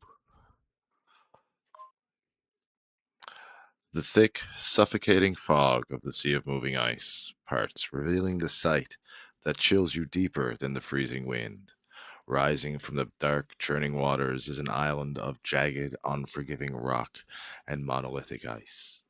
This is no ordinary landmass. The very air here feels heavy, completely still, and utterly hostile to the warmth of the living. The shoreline is a ghostly graveyard of ruined ships. On your way in, you can see several shattered hulls locked forever in the Frost Maiden's unyielding grip.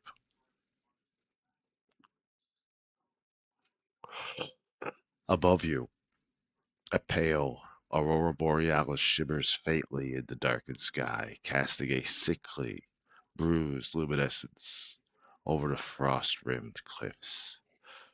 There are no sounds of wildlife here, no gulls, no distant calls, only a deafening, unnatural silence that presses against your ears. As you step onto the frost-covered shore, every breath hangs frozen before you as you exhale, and a creeping dread settles into your bones. You are trespassing in the domain of a god, and the ice itself feels as though it is watching you.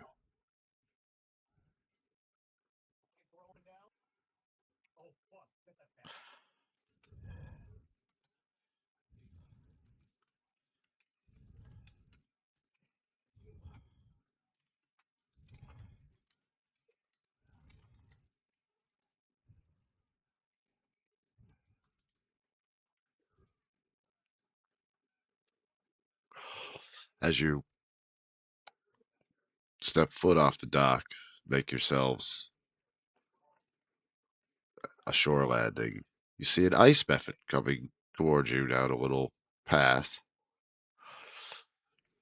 and he speaks to you. And he says, Sopo, Sopo, Sopo, Sopo, Sopo, Sopo, as he looks very excited to even see you.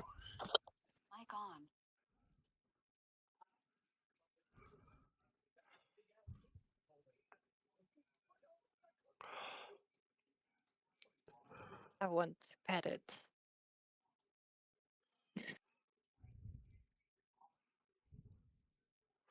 I can feel, she says, a presence here I have not felt since Luskin.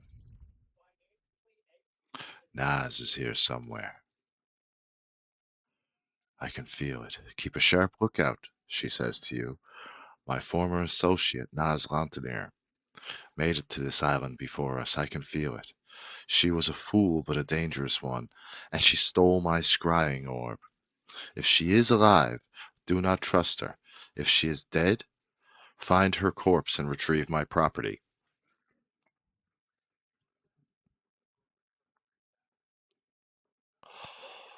So, on this big fucking island that you have now entered, each square is 200 feet. I will take away the fog of war to reveal the scale. Sorry, I did not mean to add any. Holy heck. That you are facing right now. And in the center of all this,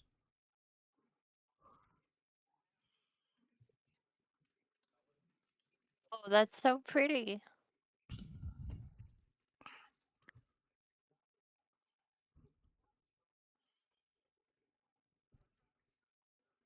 uh,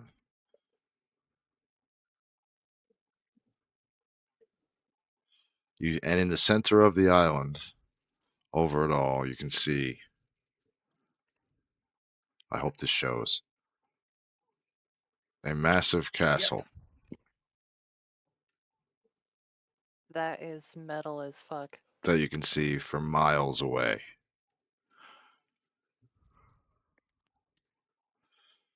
And you can see it cresting the mountaintop, yawn long before you.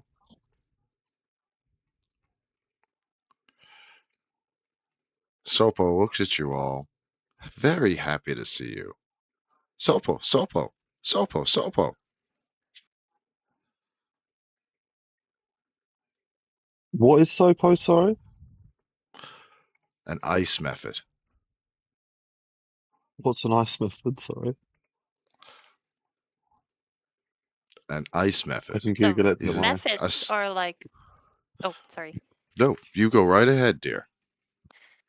Methods are, they're, I'm not sure if you've played Baldur's Gate or not, but they're like these little gargoyle-like imps that are flapping around as they float, and they have these very angular faces, kind of equivalent to Eldari helmets in Warhammer. Okay. By the back of their heads and such, and like long, crooked noses, and they're just like these flapping, scowling little imps. Okay. Given its ice, I would imagine that it's like tealish or blue. And I'd Correct. say from head to tail, it would be about the length of the torso of a human, unless they're smaller and big. Everyone, What would Alumwe is you rate it? bestiary of many things. Okay, thank you. You're Appreciate it. welcome. So I'm just gonna assume that Zarnak said to Alumwe, "What the fuck is that?" And Alumwe just went full on like explanation mode. Just got right into, well, that's an ice method theory, and just full on like she was reading out of a textbook that she read in wizarding and wizard school or whatnot, and just poured the knowledge right into Zarnak. Zarnak, after that little schoolhouse lesson, how do you feel?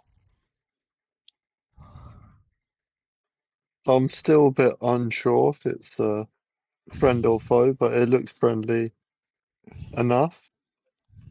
So I'm gonna just kind of keep an eye on it, but not really that worried. He looks at you and he points to the caves in the mountainside that you can barely make out.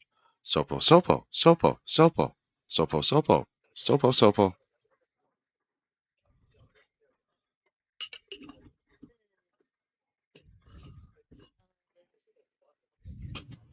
You I guess know, it wants.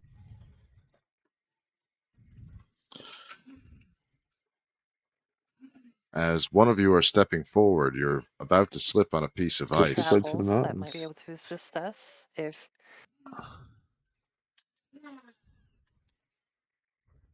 gar gar gar gar gar. What is going on?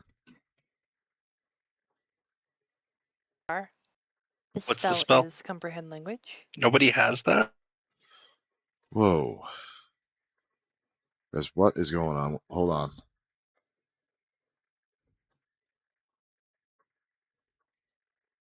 What I've language is it been Somebody should speaking? very have that. pick a lot of Guys, spells out. give me 1 second, guys. Just give me 1 second, okay? Because my internet is like lagging the shit and stuff. You guys hear me?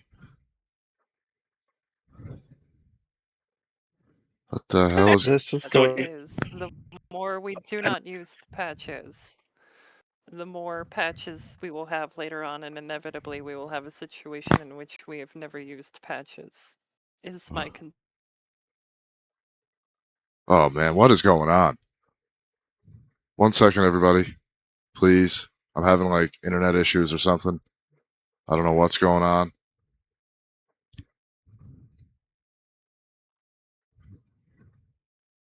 Like everything is frozen.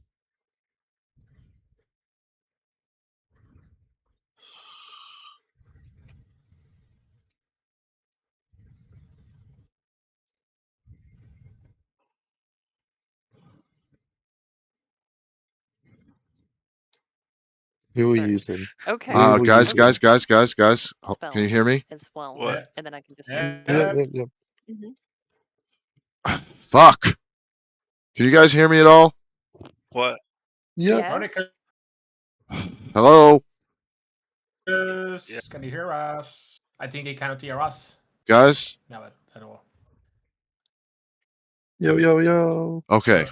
I don't know what is going on, but everything is lagging out on my end. Like everything is just like bottoming out, lagging out really badly. So just if you guys would just give me a moment.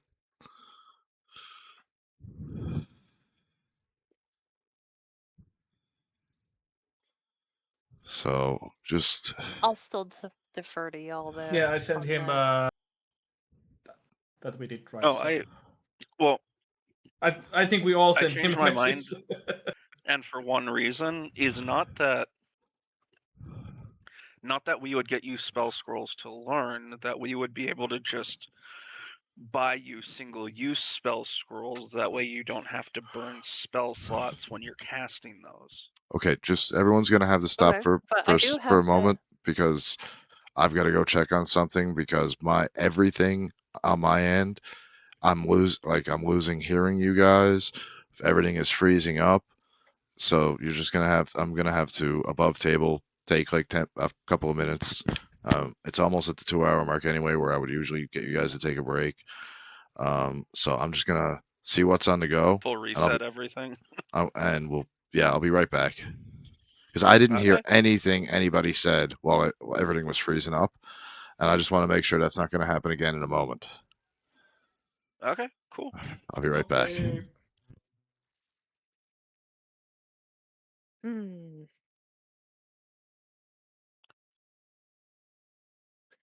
Back to Dawn of War. Mic on. Whose robot is that?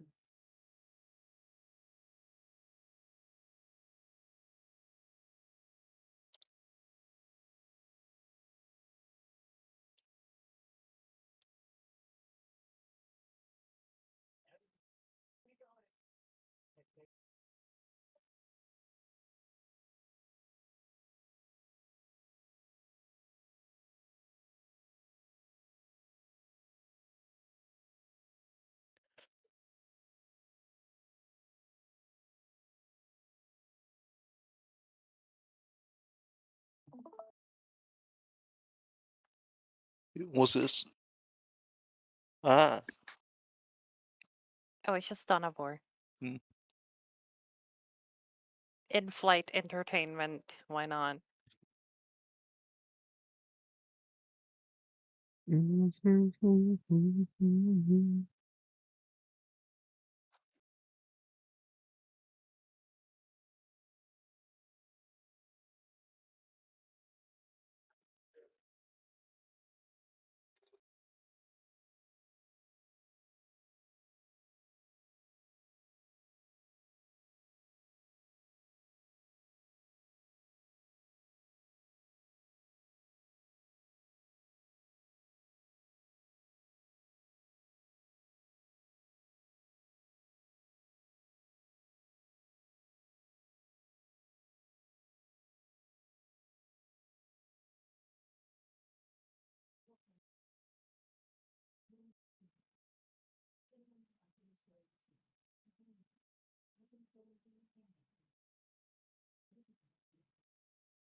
Okay, I'm really sorry about that, guys.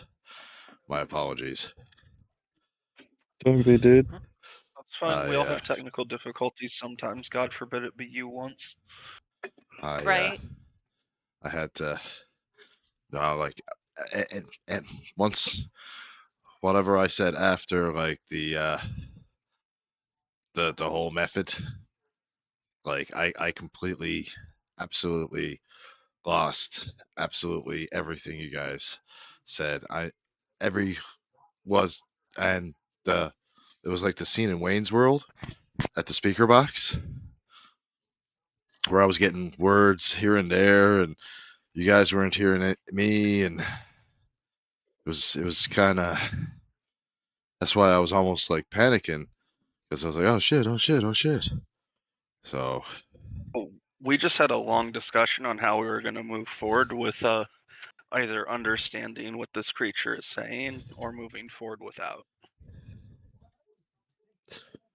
okay, so That was like the last 5 minutes before you had problem, or after you had problems before you fixed them. all right, so Yeah, you didn't miss much.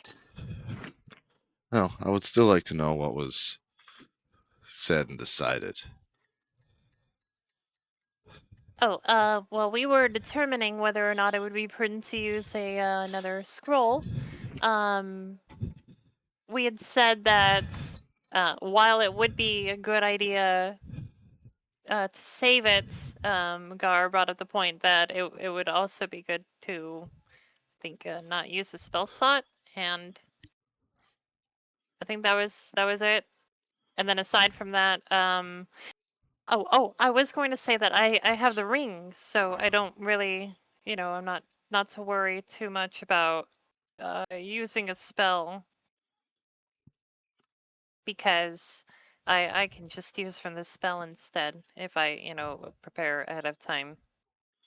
It just requires foresight. Right, this is true. Okay, all right. Yeah, like I said though, I'd rather you just have extra scrolls so you don't use up spell slots, and you can just cast the scrolls on command. Yeah. But for now, I'm good giving her the patch. Is everybody else okay with that? Yeah, use patch. Objections? Okay. You may have your patch. Okay, then like a nicotine addict, I'm gonna take that patch and I'm gonna start rubbing it. And the way these patches work, is this like a one-time use spell scroll that maybe I could transcribe this into my book? Or is this a bless you. As I recall, the patches are only usable items.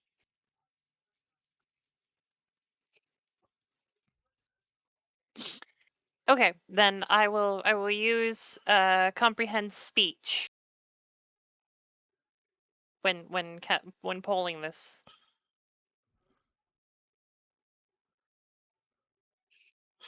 And as you're all doing this, Valen Harple puts up her hood and draws it tight. We should not linger on the beach. Look at these shipwrecks. Harl does not grant passage as he collects trophies. Keep your eyes on the ridge above and your weapons ready. If her rook spots us out in the open, we won't even make it to the fortress steps.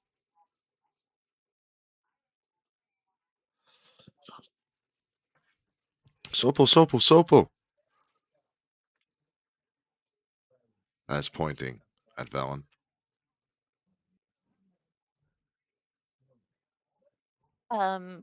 Does the scroll do anything? And it was a scroll of what, I'm sorry? Comprehend speech. Yes, it does. Comprehend So, languages. Sopo, Sopo, Yeah, Sopo. comprehend languages. You start to. Yeah, what the one-eyed bitch said. Oh damn. Oh, not in person. Not in person. As Sopo realizes that, just looks at you as you see with that surprise of understanding what he said. It's like, wait, can you understand me? She will gleefully nod her head. Fuck! Fuck! Can she? He points at Velen. I will lie. Wait, no, I will not lie. I will not lie in this instance. I will just shake my head.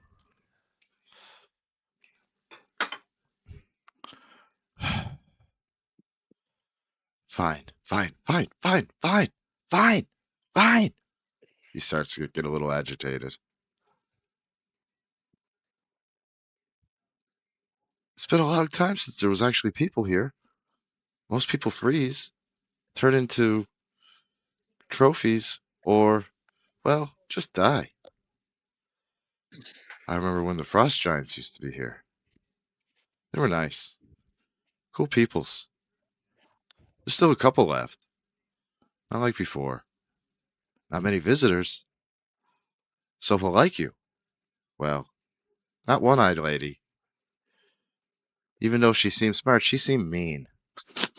Smell like bad. Bad. Not like mistress. Not like the lady of the island who smells like snowflakes. You've seen her before. The lady of the Wait. island, my mistress. Oh, my queen. What are you, dumb? Of course I've seen her before. She lives in the big skull castle looking ice thing up there on top of the mountain. Why wouldn't I have seen her? That's good news. So you can take us to this nice lady. I could. But Sopo won't. Oh, why won't Sopo? Sopo no want to. Why not? Me no like. You don't like us? Or you don't like her? Me no like. Sopo no like. Hold up.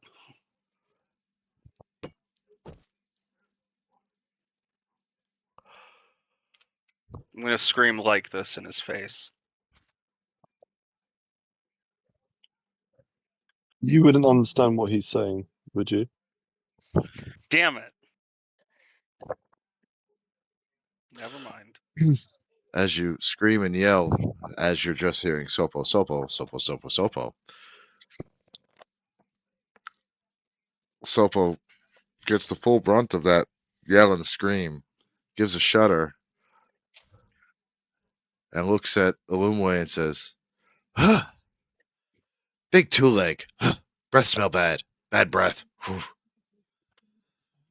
Oh, oh, need mint leaf. Mint leaf he need. I wouldn't say that. He's not too odorous. At times he can be pleasant. Don't like. Too loud. Wake, Queens Rock. Don't like waking Queens Rock.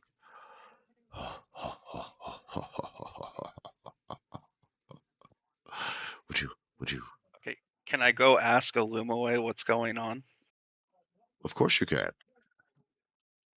I ask you what's going on. Right now we are discussing whether or not he likes us enough to take us to the Ice Queen.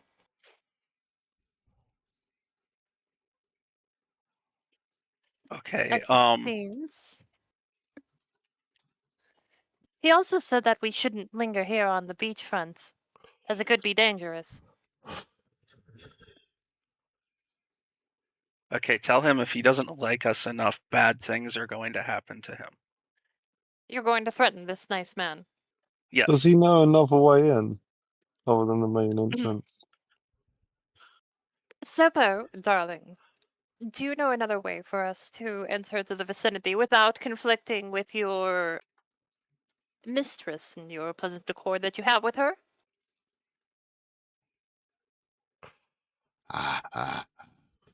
Ooh. Other bad lady. No. Second bad lady. Oh, Sopo bad. Bad for Sopo.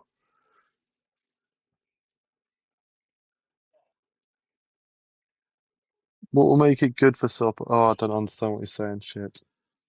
Oh, hmm. If you don't help us, Sopo, my friend is going to apply a wooden pole up your rectum Just and like other hold you bad over lady. a spit. Just like other bad Yes, lady. yes. Try to make familiar. Try to force me familiar. No like. She dead She now. glances over at Valen. Oh, and not her. No. Not one-eyed lady. Not one-eyed. A one-eyed lady. No, not the one-eyed lady. You understand Sopo or no Sopo? Yes.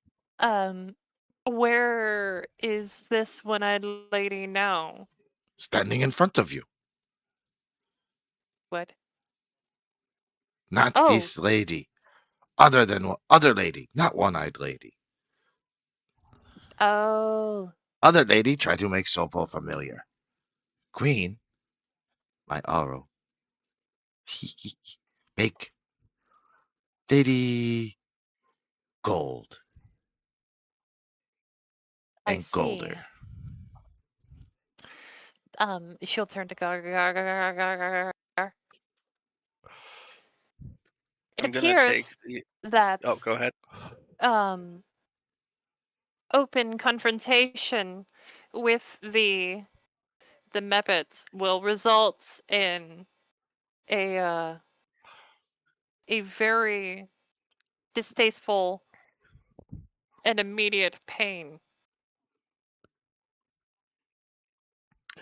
Illumway, I would like you to roll a perception check, and I would like everybody else to roll a perception check as well. I'm going to Damn it. perceive.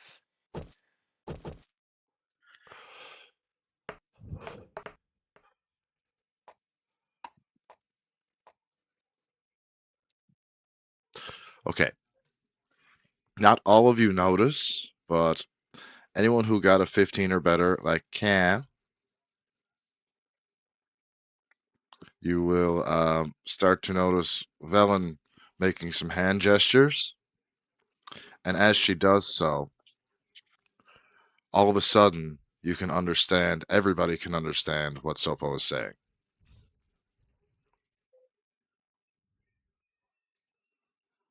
And she looks at you, Ilumwe. Now that that's settled, no wonder you were not allowed entry into the Arcane Brotherhood. I remember you now, she says, and scoffs at Ilumwe. Excuse me. Ah, if I remember correctly, you failed your test 15 times on admission. This is Perhaps, after all this, if you have come to figure out your spell book finally, instead of fumbling, mumbling, and accidentally freezing the panel's desks to their asses. I'm not quite sure how you managed to freeze and transport everybody at the exact same time, but it took 3 days to get the blizzard out of the main hull. I remember you quite well. Perhaps after this, there may be some hope for you after all. As she looks at Sopo and says, Now, what were you saying about... What was he saying before? Pointing to me and whatnot? oh, all good things. Absolutely all good things. Can he hear Right, us now Sopo? too? Yes. Everybody can now understand each other. Oh, okay. I have an idea then. So Velen looks at Sopo and asks if he's seen another person make it to shore lately, and describes her former apprentice. And Sopo says back to her, Sopo, yes, her and her little glass orb, now frozen. No make Sopo. No familiar, no. Sopo, no. And he's just kind of looking at Gar, trying to act all tough. And he kind of puts his hand up to his face. Does that to you? Can I take the action associated with my intimidation roll now? You may attempt, so yes. Okay, I rolled a 24. Mm-hmm. So here's what I'm gonna do. I made some things up while we were going through the game because it was gonna take a long time. So we can talk about it later if you don't want me to have something. But for now, since I'm not attacking somebody, okay. So what I'm gonna do is I'm gonna take down a big flap on the front of my pants. I'm gonna whip out my flaccid dick that is now covered in tattoos right in his face.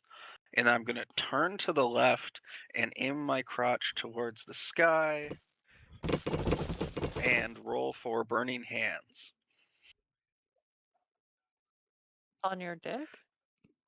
Well, out of my dick, off my dick. And then tell him he's gonna be fucking barbecue next if he doesn't tell us what the fuck we want to know. And with that, Sopo flies off. God damn it. I tried to warn you earlier that you cannot threaten him. I didn't know he could fly. He's got massive wings. You said Did this earlier. describe him with wings, yes. Sorry, I'm like 2/3 paying attention right now. My apologies. I'll Do stop better, trying to man. Do better. So he Right. Well, anyway. So, he as flies Mephit warned, he flies we back should- down and kind of does a little pattern around after and just keeps his distance and says, Frozen one you find, other side of island. Shortcut into castle in the Yeti caves. Have fun. And flies off.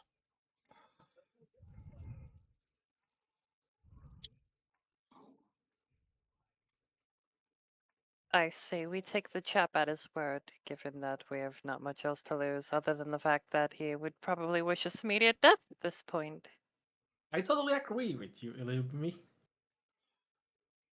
So, But fighting some Yetis might be fun. So, to the Yeti cave? Yeah, so we haven't fought any Yeti, but because yet he. Felon It, looks at you all and says, as much as I enjoy your fervor, I have to find the other lady he was speaking of. It must have been my apprentice. I need my Professor Orb back if we have any hope of getting to Yithrin.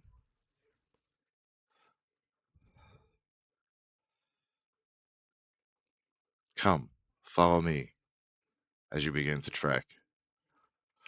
Now, I'm just going to sketch the way that you guys take following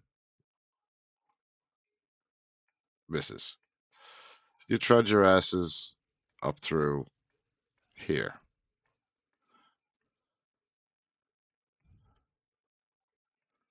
And this is where you find shit. Trap. It's a freaking trap. Oh, it's not a trap. Wow.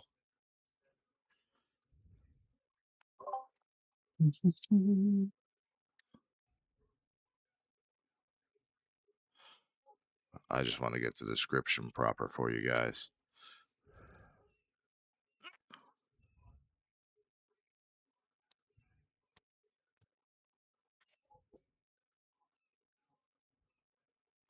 So, this location that you've wandered upon here now is one of several locations across the map that you wouldn't have seen it just yet, but you've run into here.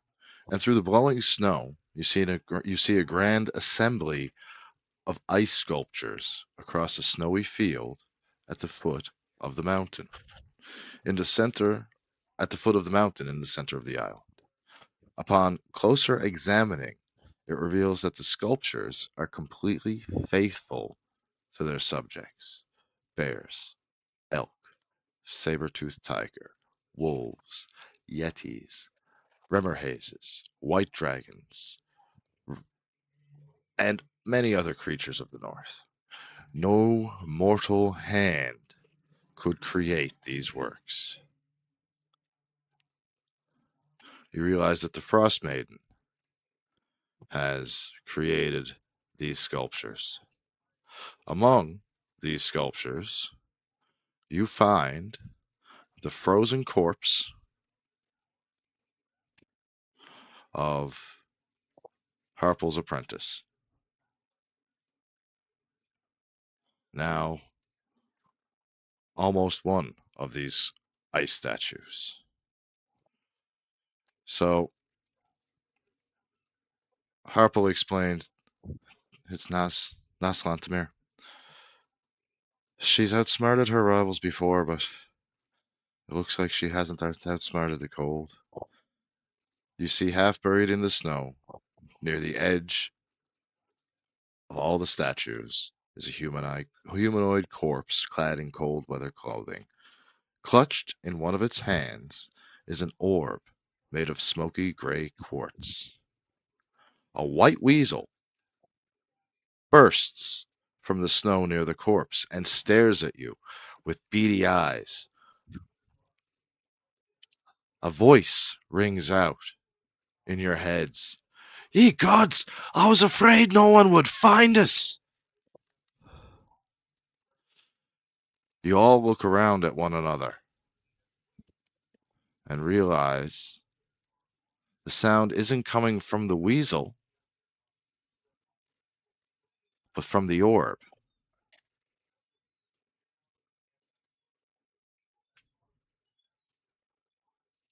that is disconcerting.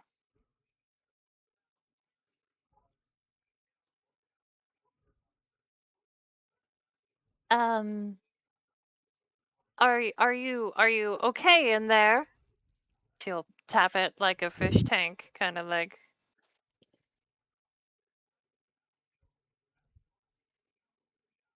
You remember Finding Nemo, the chick with braces? So you just tap it. You don't try to remove it, do you? If No, just a tap. I could love s- tap. so, If given enough time, I could try and dispel magic. But as you that's examine it, you notice it is a smooth 5-pound sphere of smoky gray quartz, about the size of a grapefruit. Close examination reveals 2 more pinpricks of silver light coming from deep inside the sphere. It says back to you, well, that's something. May I ask who's calling?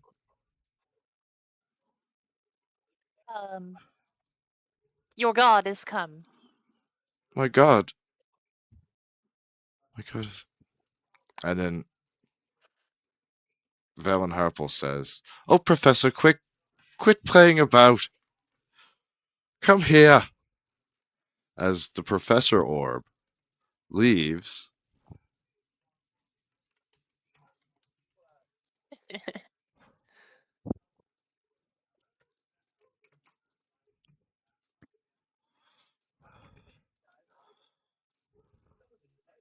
wow, okay, there isn't a little. As the little orb busts up from the frozen hand and jumps right into Velen Harple's. You look with near amazement as the orb says, and everyone can hear, oh, Velen, it's been ages. I can't believe I should never have agreed to go with that woman. But she had big dreams, and she said that she was going to share the power with that was found in Ithrin with you and the magical artifacts. I'm sorry. I had no idea. And by the time I figured it out, we were in this frozen waste. Now, if you can help, if you'd like, I can help. I know the way, it says. I can help you find the codicil of white. It's here. It's here, the professor says. Everyone looks, and a couple of you say, where? Where? What? Where? And it says, in Grimskull. In Grimskull. Inside the fortress of the Frost Maiden.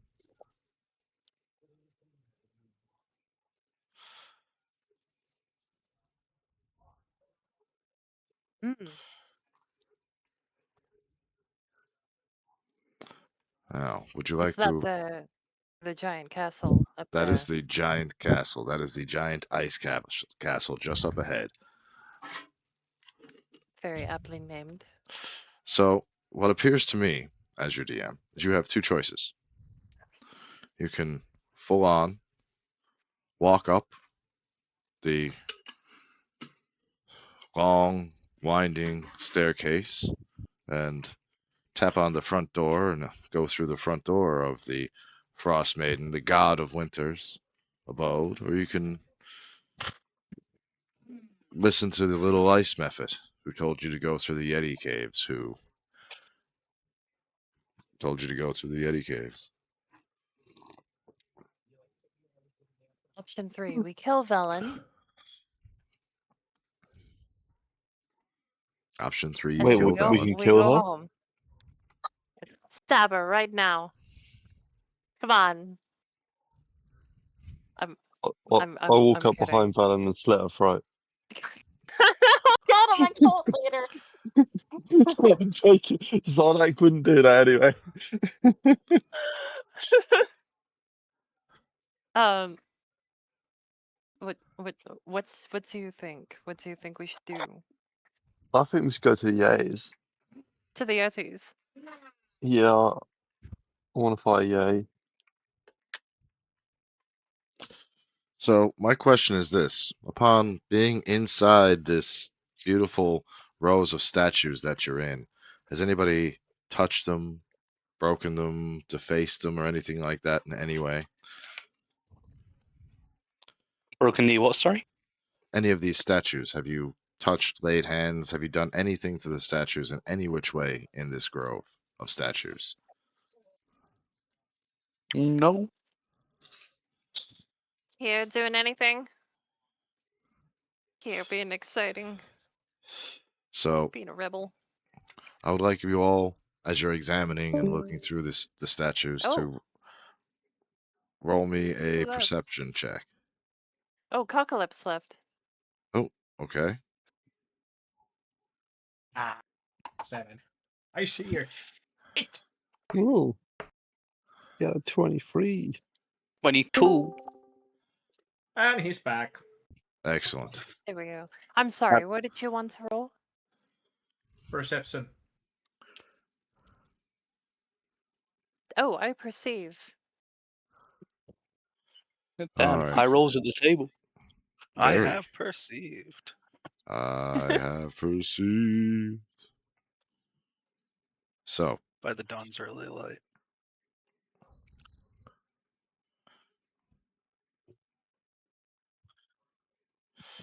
you notice several of the statues looking at you, as one, in the form of a beautiful elf woman, takes full form and steps in front of you.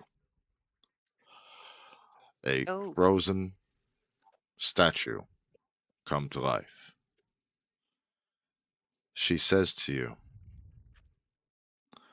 "And why are you here, trespassers?" Just doing a bit of sightseeing, just walking around, seeing what's about. Silence! As she says this, and her hand raises, the ice arm and fingers point at you, and immediately, without any defense, ice forms over your mouth and up your nose and into your throat as you start to gasp and choke. She looks uh, at Velen and at Was that Illuminate. magic? Sorry. Did I just cast a spell to do that? No, that's God power. Wait, so I'm oh, I'm choking. I'm Uh, choking out on the ground right now. Yeah, you are just like, your eyes are starting to bug out, and you're just grasping, Plane is, trying. if I You're, punch him in the face hard enough, it'll break up the ice. you could just shatter his face as well. You could just maybe pull it out. You're not gonna give me a black eye. the ice starts to grow over the back of his head and down his beard and up over his, and all you can see through the ice are his eyes in Okay, too pure late now. fear. um, As Might as well Oral, just give up. the Frost I Maiden, want. looks at you and says, "Speak truth or die," snaps her fingers, and the ice shatters from Kiel's head completely Damn, as I he wanted to starts save his life by gasping, punching him in the face. and crying for air.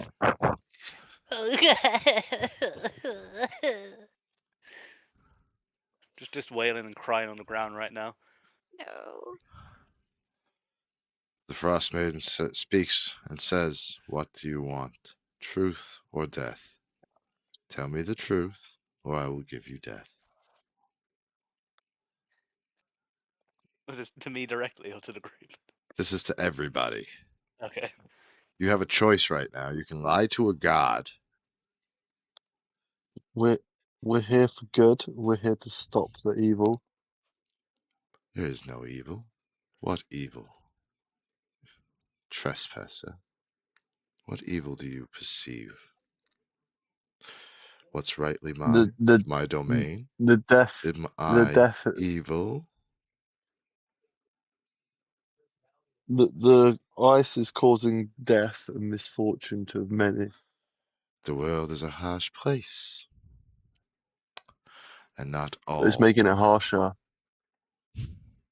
those who do not succumb are worthy, Even the young especially the that young. don't know.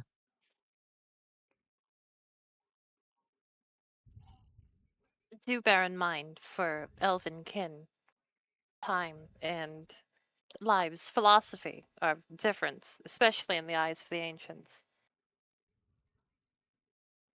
What is years, decades, centuries for you it's a blink for them. I doubt you could reason with someone such as this.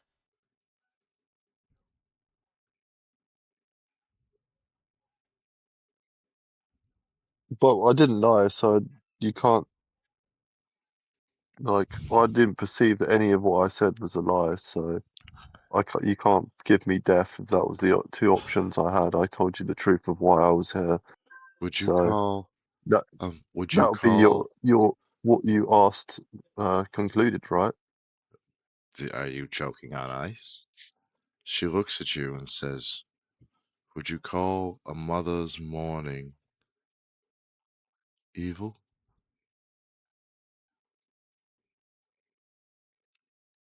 Mm, no,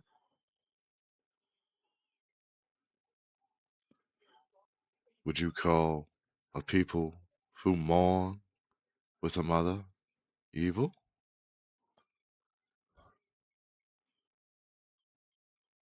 no. Then, then why am I, when the North mourns the death of my daughter, killed by her father, who You I can cursed mourn the death and without is now in the hurting frozen, others. moving sea of moving ice, imprisoned and never to come back, doomed to Oh, watch in the blackness of nothing. so hypothetically speaking, this lamentation that you are exclaiming over the wastelands is purely due to the loss of a child that is not at this moment dead, and you sit upon your throne with oodles of power and an inability to take your child back. Death is not in my domain.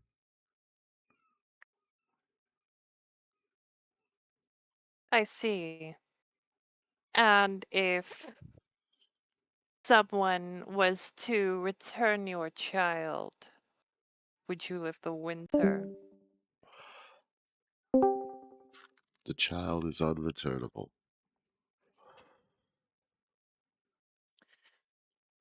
There goes that option.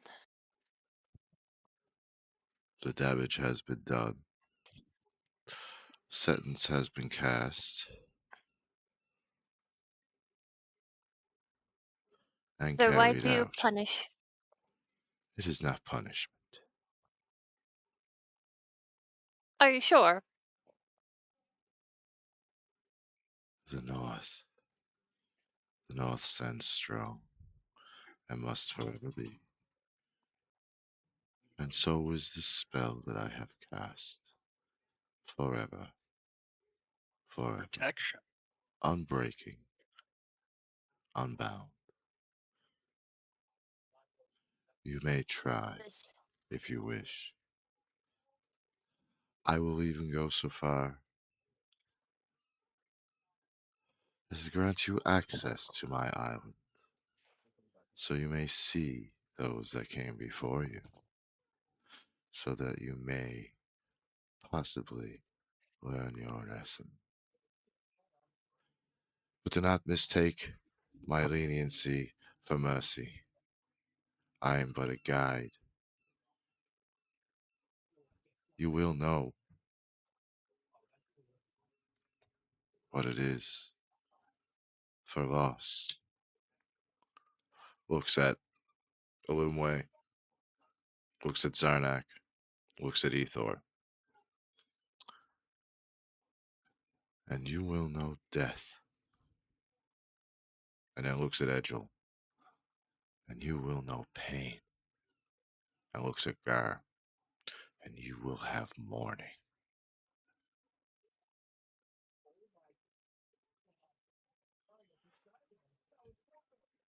And if you wish to see those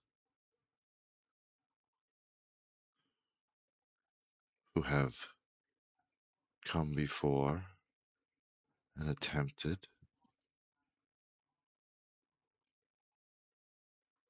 merely look upon my garden, and you shall see.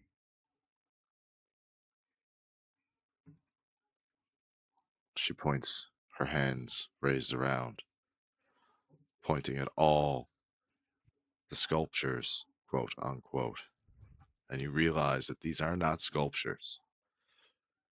These are all the life and whatnot that was on the island, now turned to ice. Pure ice. No more flesh and bone. For ice is the Frost Maiden's bidding and obeyed. And now she says, you may look, but don't touch. You may explore. You may even come into my home. You are insignificant in the grand scheme of what I am doing, and my spell can never be broken. I have empowered it, and I continue to empower it every night. The magic that could once sunder a god's spell is now known no more, for the mistress of the weave has forebode them. Now, go, little mice. Scurry to your doom. I will leave you to this vestige, this, as you see, the statue that was moving freeze perfectly, and another elk come behind you that was once a frozen statue and begin to talk. As you can see, Did you say I am, elk? yes, an elk. What was once an Oh. elk Ooh. steps forward. A frozen, well, it looked like a statue of an elk, an ice statue, but it used to be an elk, but now it's ice. Steps forward, taken over by the Frost Maiden, and it continues the conversation. As you see, I see all, hear all, and am all on this island. Tread lightly, but you are mice beneath my feet. I promise, if you incur my wrath, you will regret it. But I will let you explore. If you survive, I may even let you leave. The statue becomes a statue once more.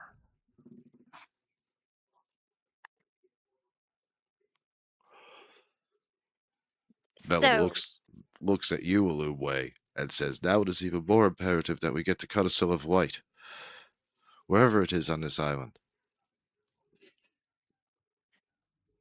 I want to remind you of Q. Yeah. She says as she points over to Q. He's caught his breath by now. The ice is gone, and it's just kind of. He's like, kind Q, of. tell us how you're feeling, Q. Yeah, Kale is on the floor crying. He can't believe what's just happened to him. He's horrified. He's just like that over and over again. She has defiled the Q. Now, she can do that with a snap of her fingers. What chance do we have against a being of that stature? Valen looks at you. You mean a literal god? None there. Zero. That's why. So you've hired us to commit to a fool's errand. No. We're going to get that codicil of light, and we're going to leave. I've already come for what I needed, the professor orb. As she says this, the professor orb says, "You know, I've been doing some looking around. I know where it is."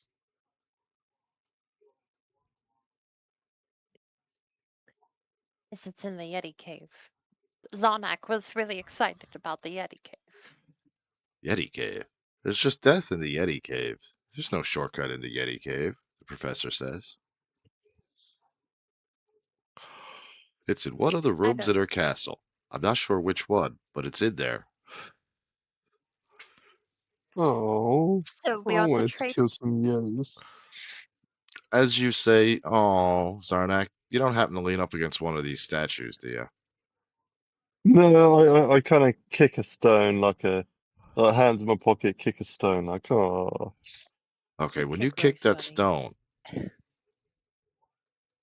stone, I'd like you to roll me, let's see, roll me an athletics check. Okay.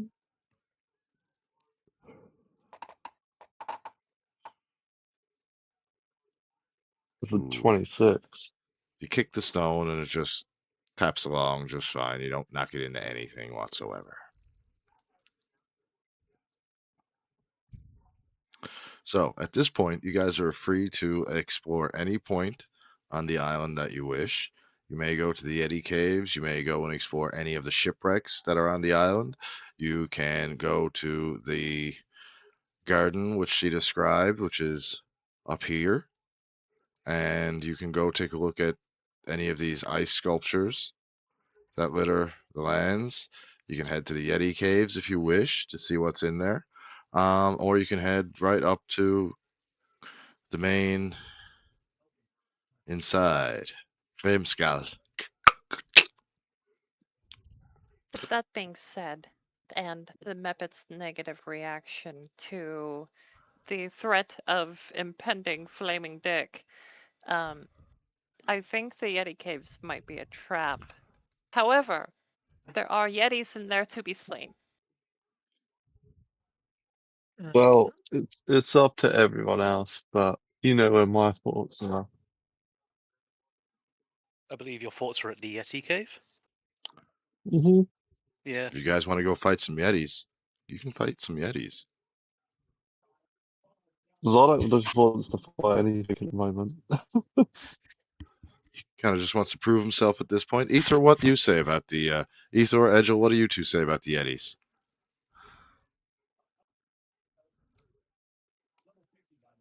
Gib. I'm good with Yetis.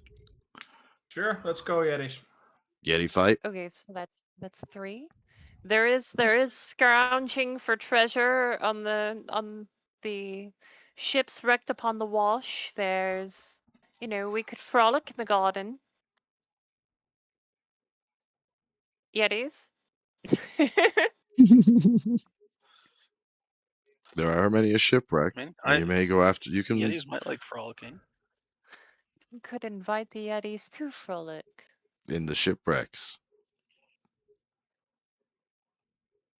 Well, we could do No, some exploring before the Yetis if you want. Okay, explore, then Yetis. Sounds good. Okay. Before we set off, though, Evil turns to Umlumwe and asks if she's got any insight on what Aura is actually trying to suggest to us. The Muppet or the orb or Herself, the goddess. Sorry, I'm the sorry. goddess. Oh, to my understanding, she was suggesting that our actions here, outside of aggressing against her, are entirely futile. and our presence is an annoyance, and further trespassing beyond simply traipsing about will result in immediate death. Let me see if I deign to miss anything further. Nope, that seems about right. So if I'll turn around and just say, like, turn around and say, but her words itself are cryptic.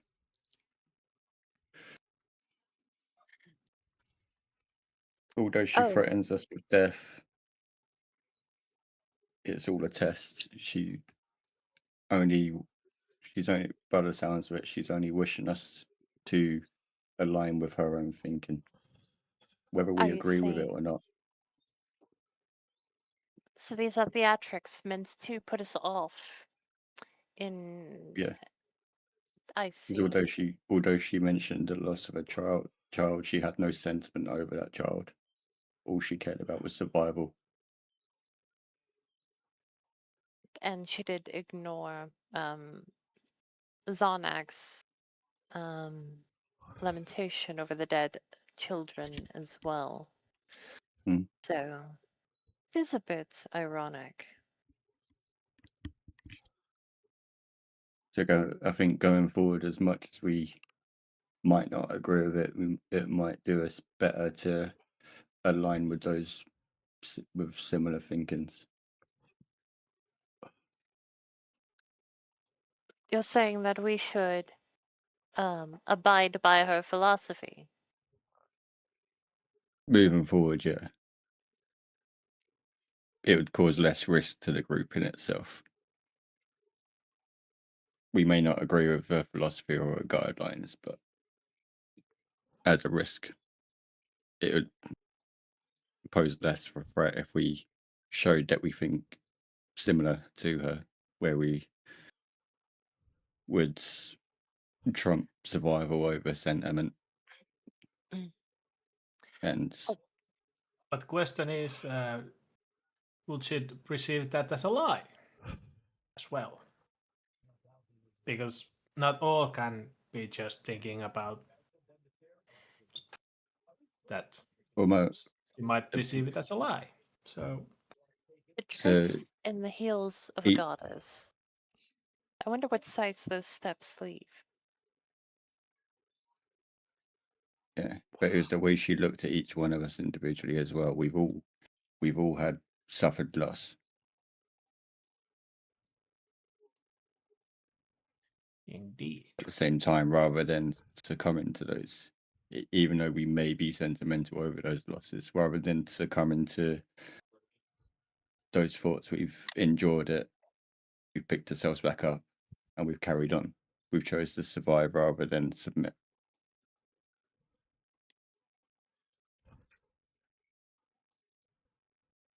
So we may hold the losses sentimentally, but we still have chose to survive.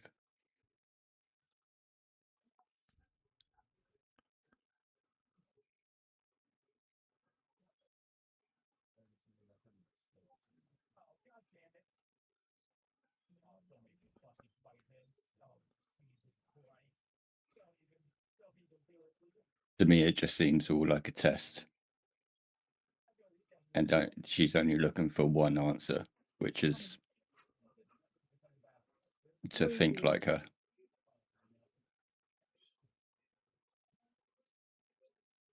I wonder if she's lonely. Wanting somebody to align with her train of thought. Somebody cognitive. Yeah. It also sounds like there is some form of sentiment, like sentimentality within the loss of the child, because she then created this spell, in my opinion, as revenge, as an act of anger, and then tricked herself into thinking that only the strong and only those who are able to survive the harsh punishments due to the spell are worthy of living, no matter what age or race or gender. That's a good idea. So if we survive the trials of the island, perhaps we could prove her train of thought wrong, or perhaps it would accidentally prove her correct. There's Yeah. only one way to find out. Ready I to the then unknown. look at Kyle and just I look at Kyle and just go, maybe next time just don't speak. Okay. Okay. Wait, into the unknown in a frozen area? Are we Extra going frozen. into the unknown? Into the unknown. And I would like everybody again to roll a perception check. Hey, 21. Into the unknown. I'm not singing Frozen. Everybody but Kyle, because Here. his eyes are still filled with tears. Notice a lone owl watching, perched on top of one of the ice statues. As you all see it, it flies away. Not ominous at all. Who? Who? Look at the shipwrecks then. All right. So which one do you want to hit to first? Now, I know at some point now in the next little while we're gonna have a couple of people heading off. How I'm going to Yeah. handle that tonight is Okay.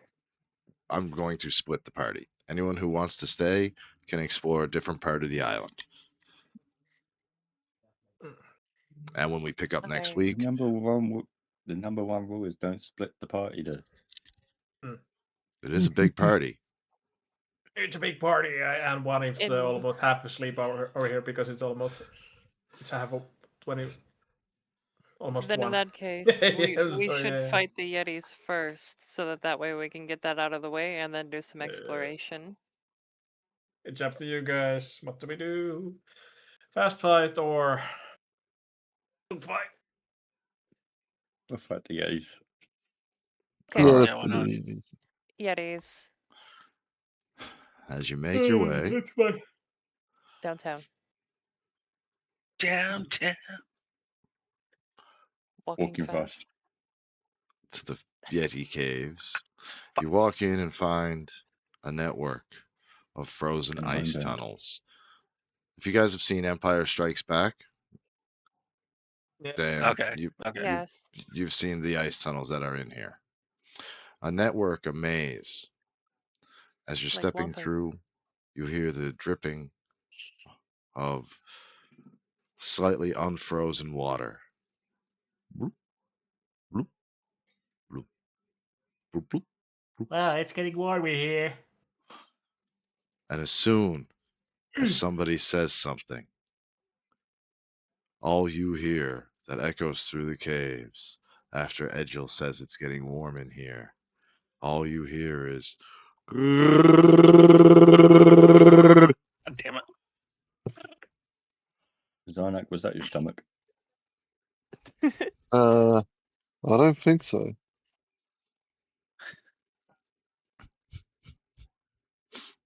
as three large yetis come through the caves, screaming and very fucking angry. You see Velen turn invisible and disappear. Howard. Actually, Wait, that's a spell, isn't it? Turn invisible. yes. I get a reaction if anyone's within 30 feet of me if anyone casts a spell. You go pimp slapper. Yeah, I'm gonna run over and pimp slap it. Can I quickly take a bonus action? Sure. Why not? I just moved you guys' characters up by the caves. I decided that I didn't need a little map for the caves. If I was just going to have you fight, I could use Theater of the Mind. Might be a little bit more, instead of just switching maps every time. You guys know you're in the Yeti caves. I've given you a nice Yeah. picture. You, Yeah, you, that's you, fine. you got the smell I'm of only worried frozen about the death. distance. The distance of Right, half my we can go the spells. distance. Okay. All right. Mhm. That's I'm that's dying.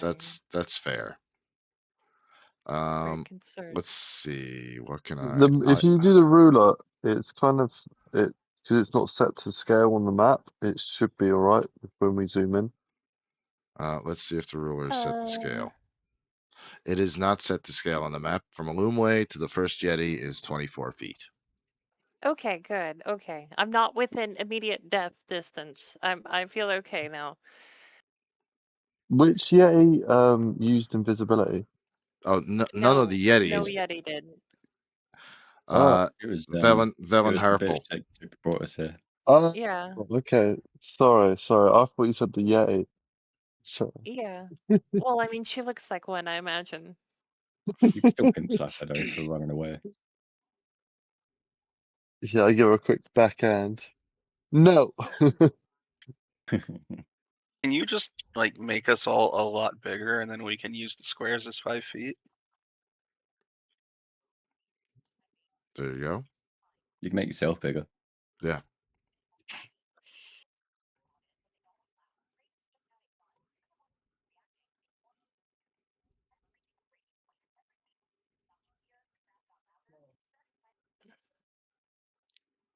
Yeah, if we all switch to It might be too big. I'm feeling really bloated at the moment. Actually, no. Actually, if y'all just switch to that big, that gargantuan for now.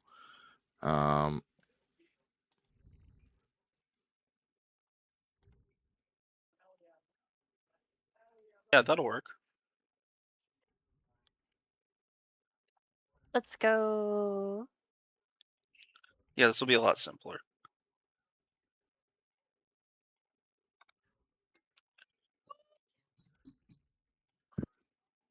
So you can just picture this. You're in the ice caves. The Yeti. Is it just like sort of? Are we just imagining sort of like just one massive circled room in a sense? So there's nothing like no corners to worry about and whatnot. Exactly. Like sort of like an arena.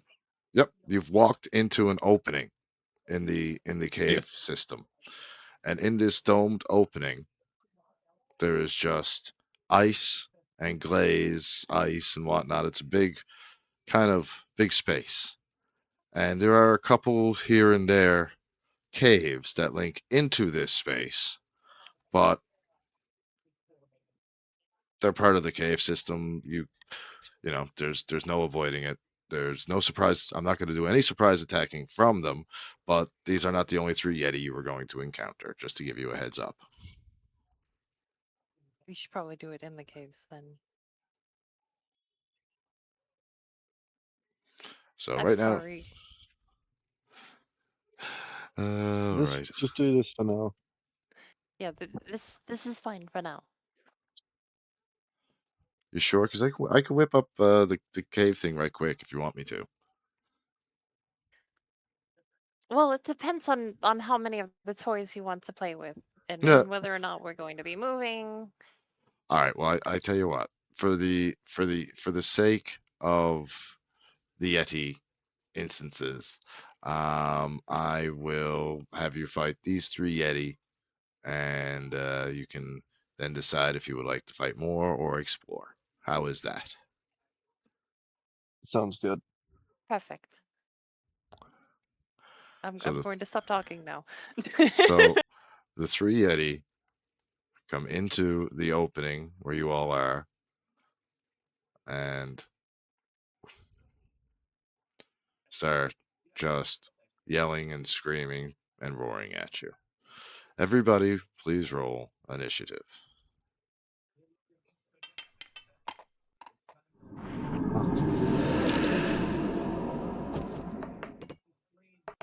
God damn it.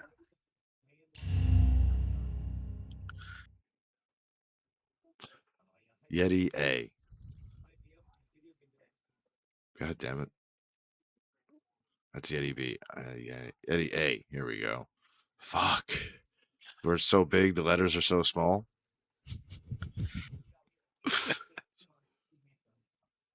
Yeti A looks at Ethor, yelling and mashing its teeth. Gnashing of teeth. It uses chilling gaze on you, Ethor. I would like you to make a Constitution saving throw of 13 or better.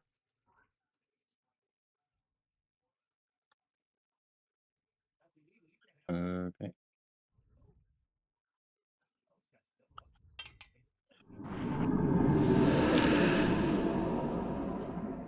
Okay. Now, are you You immune to can add a cold +2 damage? to that. What's that? You can add a +2 to that. I can add a +2 to that. So you pass. Yeah. So, And resistant to cold damage, though. all right. So you are now resistant to the chilling gaze of all Yetis for the next hour. But Sounds good.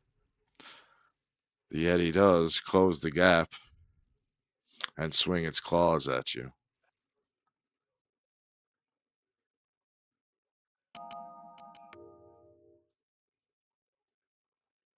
$15 to hit No, that misses by a long shot. by a long Yeah, shot. fuck that Yeti. And it then makes its second melee attack. 22. That just hits.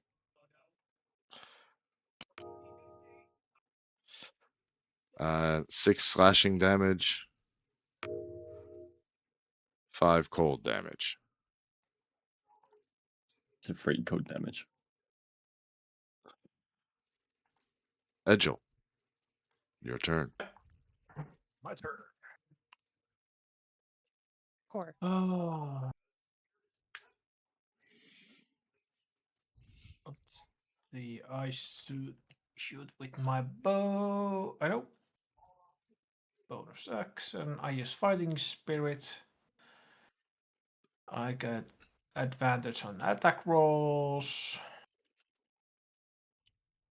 And gain 5 temp HP with that as well. And I'm shooting with the bow Yeti C. Okay.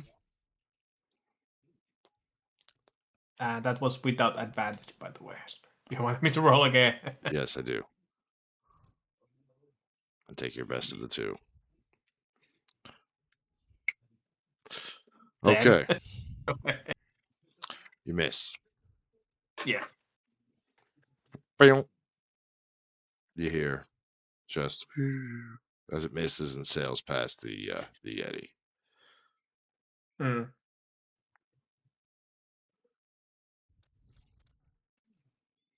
So, do you do anything else?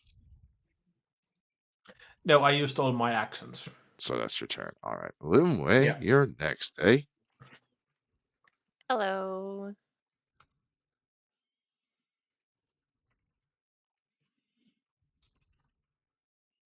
Oh, right, it's not to scale. No, it's not even close. No, it is. Oh no, yes, sir, your marker isn't. Well, 20 is 4 squares. I can hit Yeti. Oh my! Yeah. It's so It's a big. big one. It's a 20-foot radius, ain't it? Yeah. Yeah. So we're gonna talk. So yeah. So Yeah, Is that that's more like it. because we're zoomed in on this now. We're using this grid as the 5 foot. That's Oh. what I'm saying. We had to adjust. Zarnak, you're so big, and Yeah, that's also fine. amidst my destructive path here. What is this? What are Wouldn't you 20 doing? by 20 be 8 It'd squares be down the yeah, middle it'd and be 8 bigger than squares that. across? Yeah. It's a fireball. Okay. It's just a Yeah. 20-foot radius. Which one are we looking at? Is the correct one?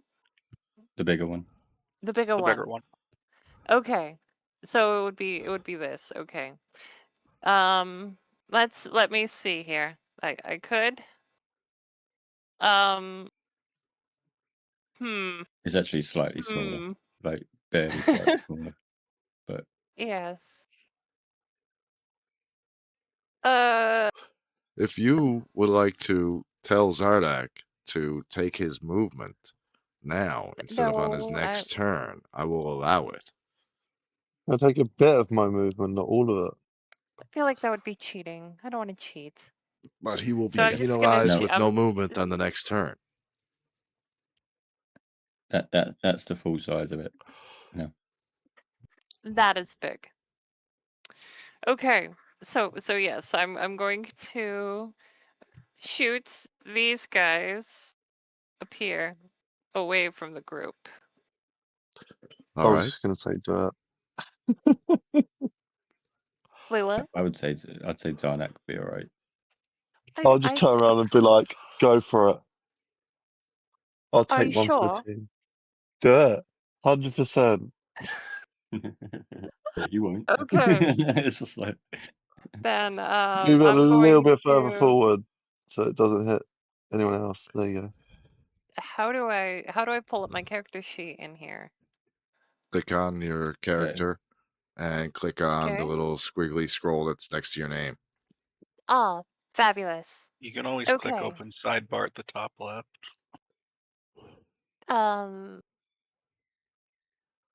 Long rest. The divisions. Where are my spells in here? Oh, spells. There they are. Okay.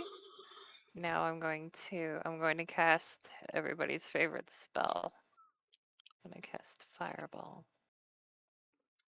Okay. And that is. Why isn't it rolling? Did it roll? It just did. Yeah, It it rolled rolled. for me. It did not for me. Oh. Let me 32 refresh. damage. you have to make a saving throw on it. DC 16, a Constitution Yeah. save of 16 or better. It didn't roll for me when I hit that. I didn't. The last roll I seen was 4 minutes ago. Yeah, I didn't see when I will permit you. I thought Fireball was a dex save. Yeah, sorry. is a Yeah, dex it is a save. dex save. That's what I meant to say. So They'll I'm have gonna. a DC 16, including Sarnak. Yep. I'm gonna hit the. Let's Y'all- save it. So You- it was, what was it? It was 32 points damage, so it'd be 16. Is that how much I rolled? Yeah, I have no idea. 32. It was a Okay. 32. I wish you would show me. Me too. I wanted to see the dice. Yeah, I I saw feel the like it. dice, but they never showed up in the chat bar. Yeah. Oh, it's in my chat bar. I can two Maybe seconds. I'm gonna reload. Maybe it'll. I just reloaded my chat bar and it was gone. But I Okay. swear it was a 32. You can re-roll it again if you want, but it was a 32. Let's just accept it was a 32. I Move will on. accept it was a 32, as I am a magnanimous and forgiving DM. And Okay. so Yeti A, Yeti C have saved, so they will take half damage. So that will be 16. 16.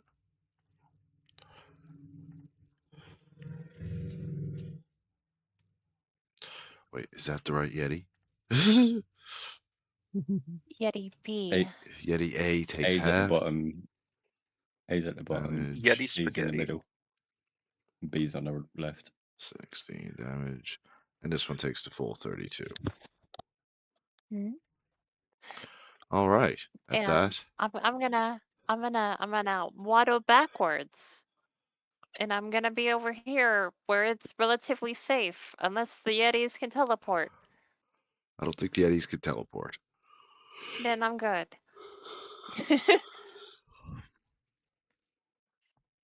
So that's your turn. Yeti B's turn, and he's a little bit angry. He charges down to Edgel and Zarnak, and he looks at the both of them, but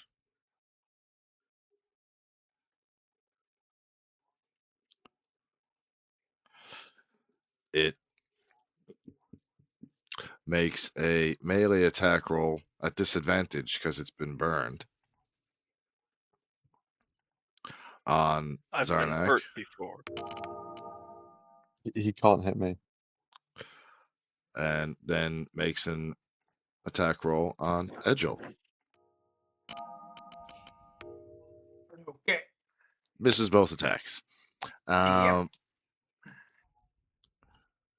So yeah, that's You need to be rolling at disadvantage.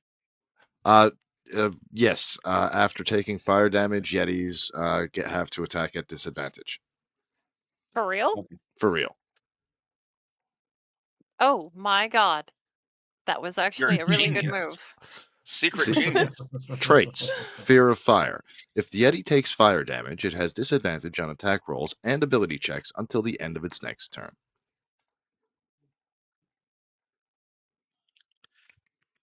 Yeah, we got one round to take him down, boys. So, I'm gonna walk past Yeti B to Yeti Ta- C. All right. Well, Yeti B gets an And attack of opportunity.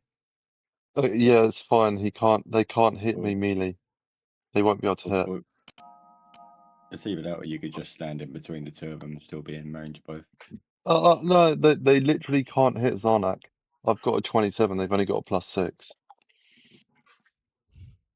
Well, if they crit, crit's always a success. How isn't do it? you have a 27 AC? Yeah, if he rolls a natural He's 20, got it's a two- hit. Yeah. Oh, is it? Oh, okay, cool. That's Yeah, the only 20 thing 20 You is have to roll always. 20 Yeah. on both disadvantage dice. at the Hey man, moment. that's only 1 in 400, I believe. It's about that. And it could, hey man, it could happen. I've seen shit It that you could wouldn't happen. believe. And then As I'm Winston going to Zedmore attack. said to the Italian mayor in Ghostbusters, I've seen shit that would turn you white. We've also all seen Chronic hit 3 crits in a row. So Yeah, that's true. And what are the odds of that? 1 in 8,000. Thank you. Yeah. So 1 in 400 doesn't seem too bad to me. How did you know that was 1 in 400 off the top of your head? He's done the I have a math. maths degree, so I can do shit fast in my head. My dad my adopted dad is the same way. He's got he can look at like 60 numbers and do what multiply, add, subtract, divide, add them all up, get the cosine, any factor, like however way you want to do it. He can do that faster to this day than what you can input it onto a calculator or a computer and figure it out. He'll look at it and write down the answer, basically like that. No, I'm not that good. He also was No. a math teacher for 34 years. Numbers was his I thing. trust it. Does a 21 hit? A 21 does hit. Okay.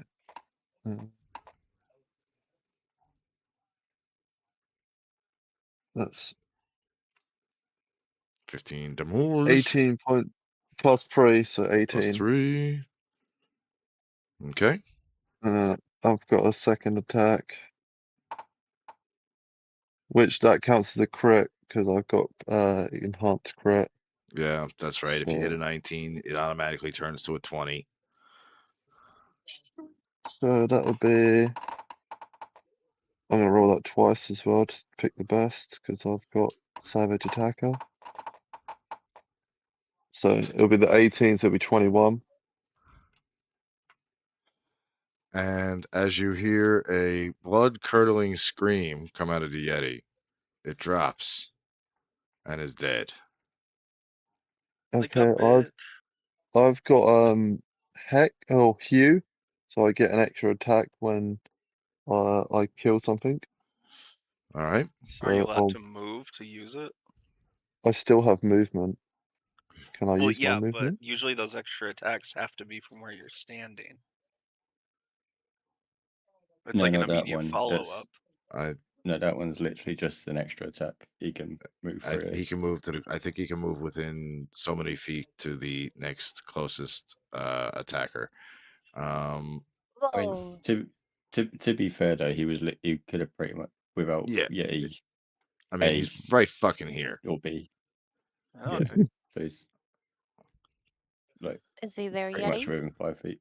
Ooh. And then But I'm also, gonna attack the other Yeti. The other Yeti, Manamana.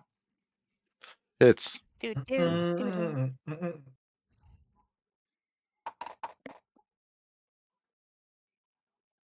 That's 17. Did I, And dun did I dun use an dun. action surge, or would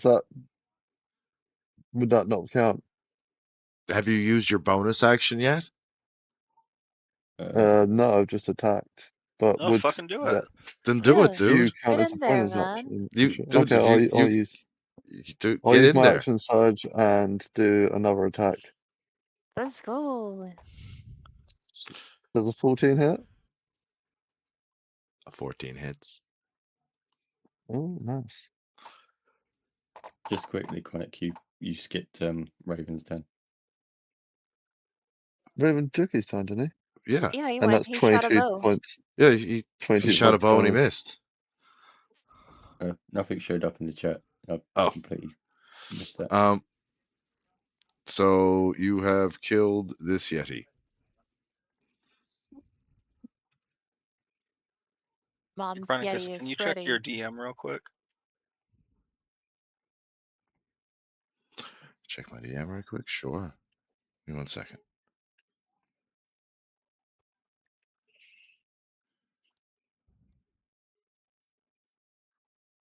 And with that, I'm gonna roar into the air and be like, I've got it back.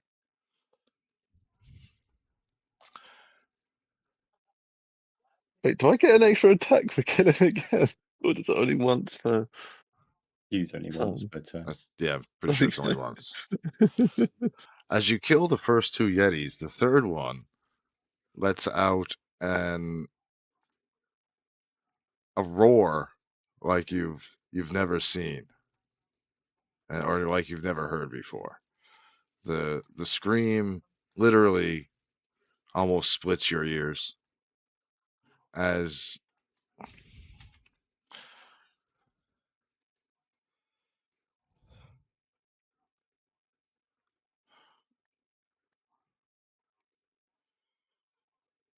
several more Yeti come barging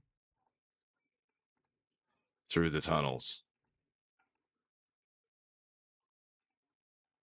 Ooh, there's a white one. That one's probably the most upstanding.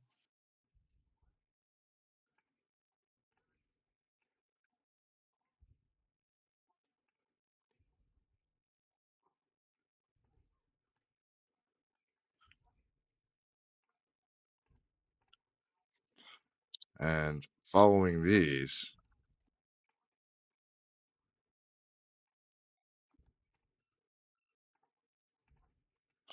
you find behind it, coming through the tunnels, something has awakened.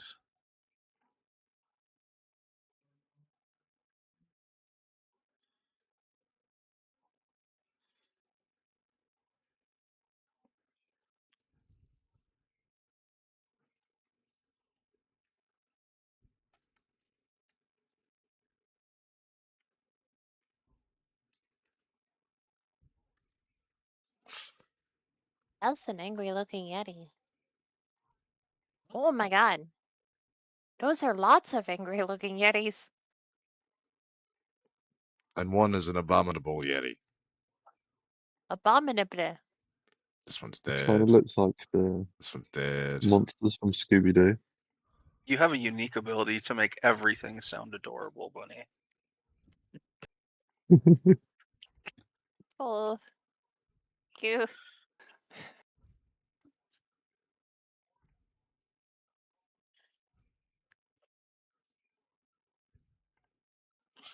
And they've come bounding out And now they've all joined the fight. And they are all very angry. Come on. Have they considered being happy instead? Nope. Well, That has literally never worked for anyone with real problems ever. well, they should try. Especially rage issues. Just doesn't work. The rage overpowers. So, Zarnak, is that your turn? Yeah, that's my turn. Okay. Hello. You're up. Kyle is Yeti going to horde. Kyle is going to bravely. Run away. Like Run. brave Sir Robin. Not yet. Wait, did Zarnak even lose any health there? I got He hit by the he literally fireball. That fell. was it. Yeah. He literally only- can't get hit otherwise. I won't even bother healing him then. Well, the big white yeti and the abominable yeti could do damage, but No. He's got a 27 AC. He can't. It's fine.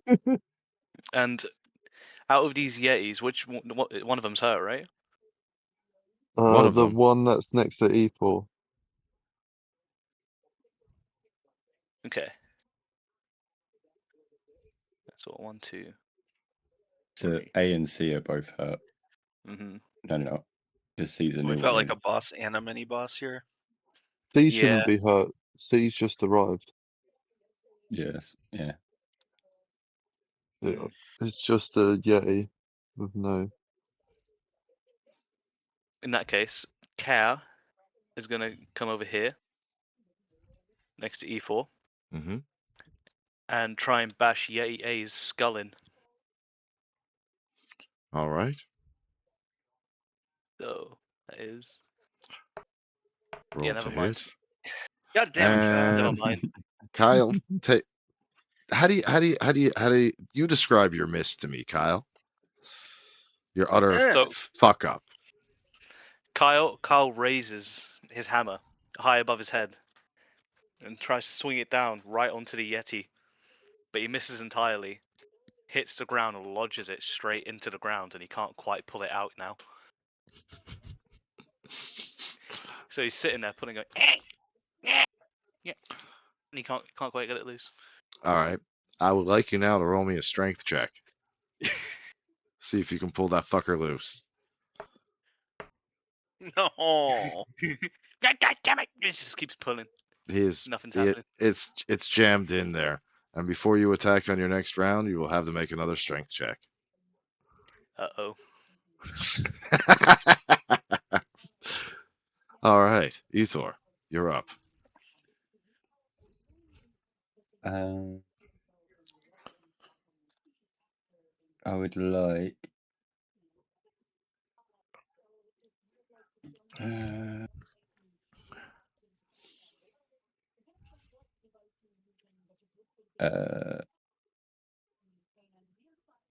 The 4 Yetis that are closest to me.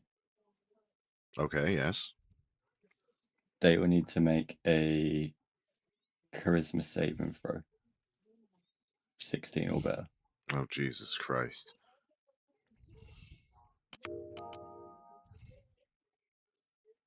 They have on my. Of course, they have a 6 charisma. What? How? They're a Yeti. Oh, I thought you said +6 Christmas. No, literally 6. I mean, you need a 10 just to be able to hold a real conversation. So they all fail. They all have the frightened condition.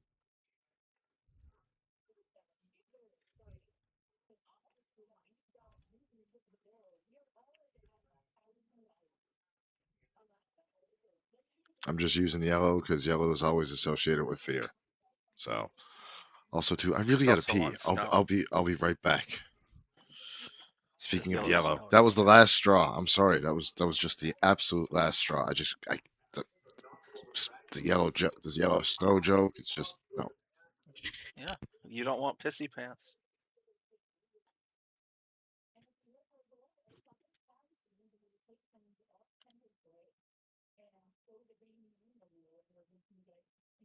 But yeah.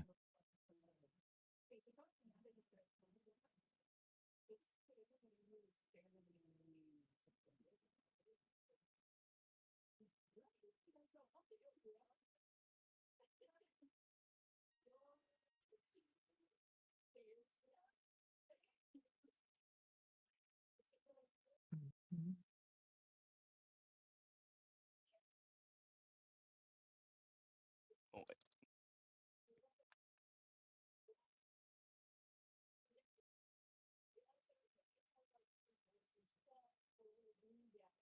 Oh, I'm so sorry about that. Why? Whew, well, I had to interrupt the battle. Okay, So? now you got the frightened Oh. condition. They got the frightened condition. Wait, I was muted during that, right? Yep. No, we Okay. heard I everything. guess Because I Oh, was. All right. you have a very aggressive flow. I could tell from the splashing. Yes, it is. Yeah, I just realised that everyone that's within 10 foot of me has a +5 to their save. Oh wait. Has +5 to their saving throws. we're all saving throws. All saving of them. as long as you're within 10 feet of me, you got a +5 to all saving throws. Can I strap E4 to my back? Sorry, I was just reading through a character sheet and I didn't realise it was that like that. It's been a long time since I played a paladin.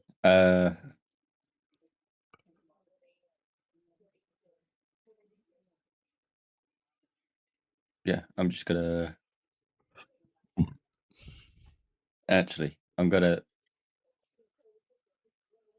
use the rest of my turn to help Carl out and pull his battle hammer out of the ground for him. Like a little bitch. I'm sorry. This never happened before. I promise. I'm sorry. I'm gonna let you use your bonus action to make a I bet you've strength said that to saving, at least or your 5 action women. to make a strength saving throw of 15 or better to pull it out.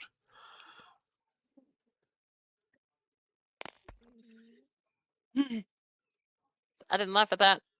For the record, I did not laugh at that. I think you. I rip his war hammer out of the ground and just like shove it into his chest and just say pull it together. I'm sorry. I'm sorry.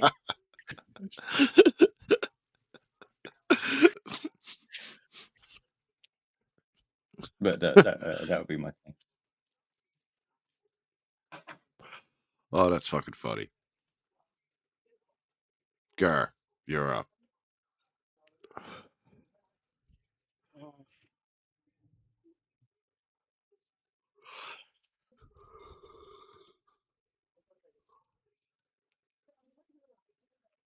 Apocalypse. If I charge the abominable, can I get so this is the only one that gets a attack of opportunity?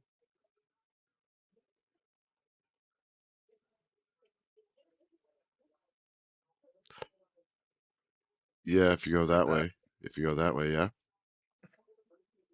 Okay, I'm You gonna can walk bonus on the action roof rage. as well. What? You could run We're in a across the cave. roof. Yeah. You Well, I could don't literally have avoid anything to climb up all that of. I know of. I thought you could walk up on walls. Yeah, but there's no walls near us, is there? Yeah, we're in a big we're inside a dome cave. cave. You could. Yeah, We're but I just don't in know a where any massive walls are. opening. Like, there's no Well, boundaries for walls. Chronicus we is could not say told when where we walls are. walked in. We could say when we walked into this crevice of the cave, this opening in the cave, like you do in every other building, you walked up the side of the wall because that's what Okay. you normally do anyway. I need to know where Before the we get walls into are, and I combat. need to know how high the chamber goes. Okay. Okay. So as you entered the chamber, you crawled up the 25-foot wall to the top of the ceiling and hit it and went in amongst and just came across. Well, if I crawled up to the top, I also would have rolled a stealth, which I have advantage on.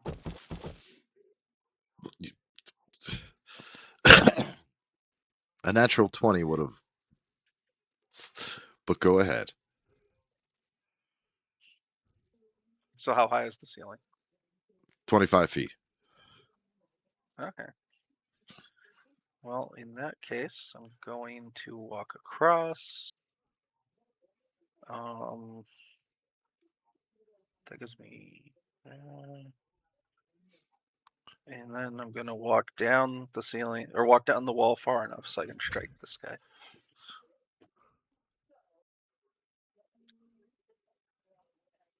Raging. And okay, so I'm gonna use my trusty greatsword +2. Damn it. Hits. Oh, sweet.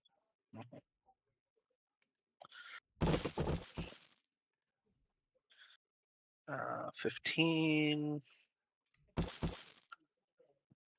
9, and then I had a 6 instead of a 9, so I added 3. and then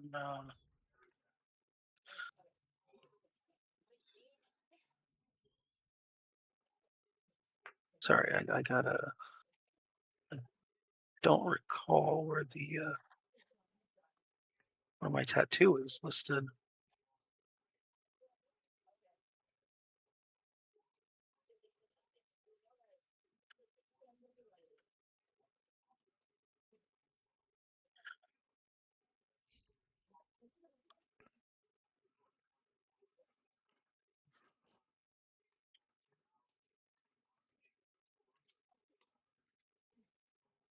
Oh, sorry, I'm just not seeing it anywhere.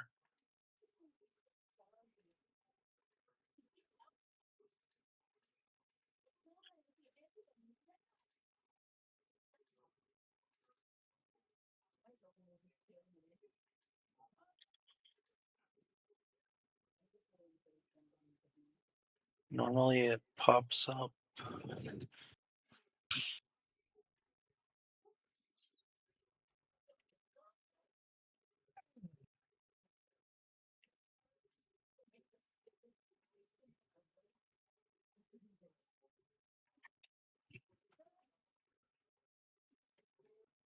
Oh, maybe it's not listed. Let me just take a look at what it does.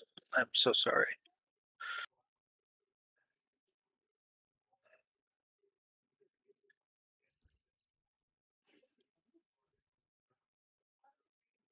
Oh, it's just a D6. I'm dumb.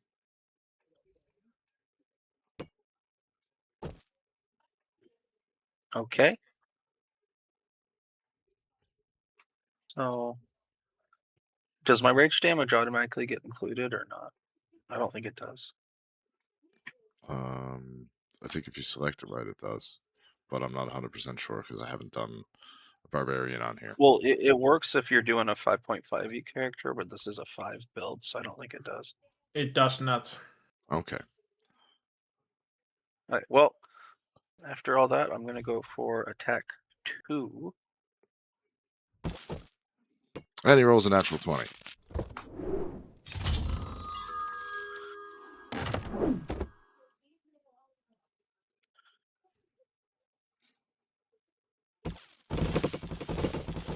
God fucking damn it.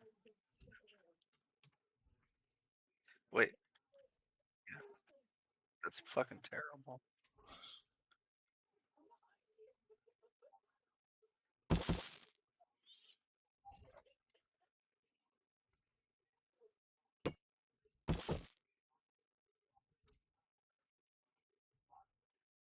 $37. All right. It's pretty good damage.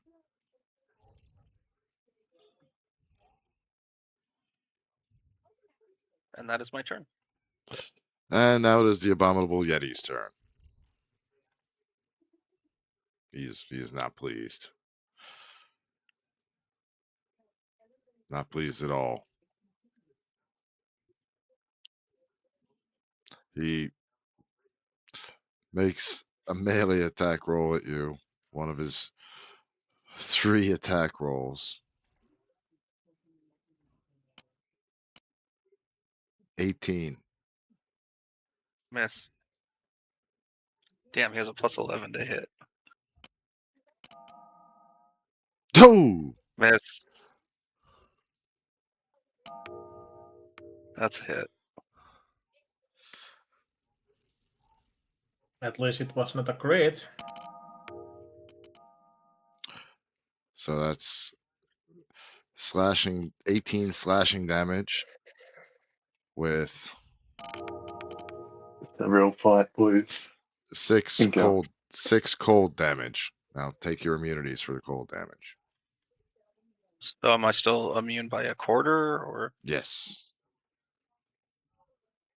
Surely it's so a 5 half cold now. damage and 9 slashing damage because I'm raging. All right. And that's the Abominable Yeti's attack. Yeti A, who is afraid of Ethor, is not running away, but he can't really do much but attack. At disadvantage, I do believe. Yep.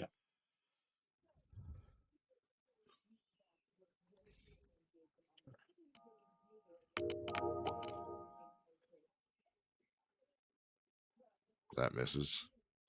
First attack. And the second attack, 24. At disadvantage. Oh, right. The second one's at disadvantage, too. Oh. Aw. This is the way. Edgel, you're up, my friend. Oh, right, yeah. There's certainly a plethora of targets. Using fighting spirit again. A veritable smorgasbord. Shooting Gargar. Not really, but it's a Jetty that is fighting Gargar. Feel free to cast any buffs on me you want. I don't have any buffs, I only have debuffs for you. I'm just going to point out with the positioning of the dead yetis of the graveyard that it looks like a dick and balls. I And now I'm going know. back into my cave. Who do you think drew it? I took that cross and I made it better. When the DM is just as bad or worse than the players, what hope So do you that's a have? crit.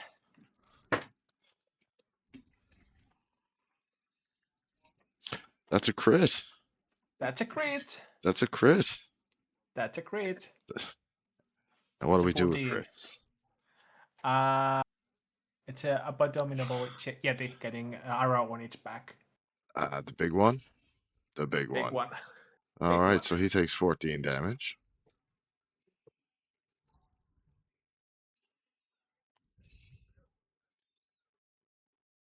Oh, for fuck's sake. Blur that out.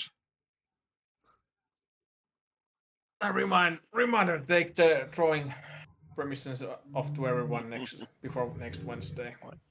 Are the hairs on fire or something? Oh. That was Alright. beautiful. Okay, alright. Before I lose my train of So thought laughing. So you want Chronicles to get banned on the Twitch or Kick?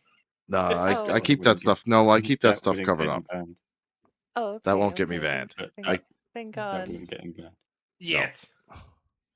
It's not yet at all. That wouldn't get him banned.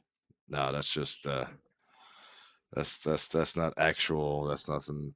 And besides, most of the time, Okay. it's not there long enough to get in any trouble or anything like that.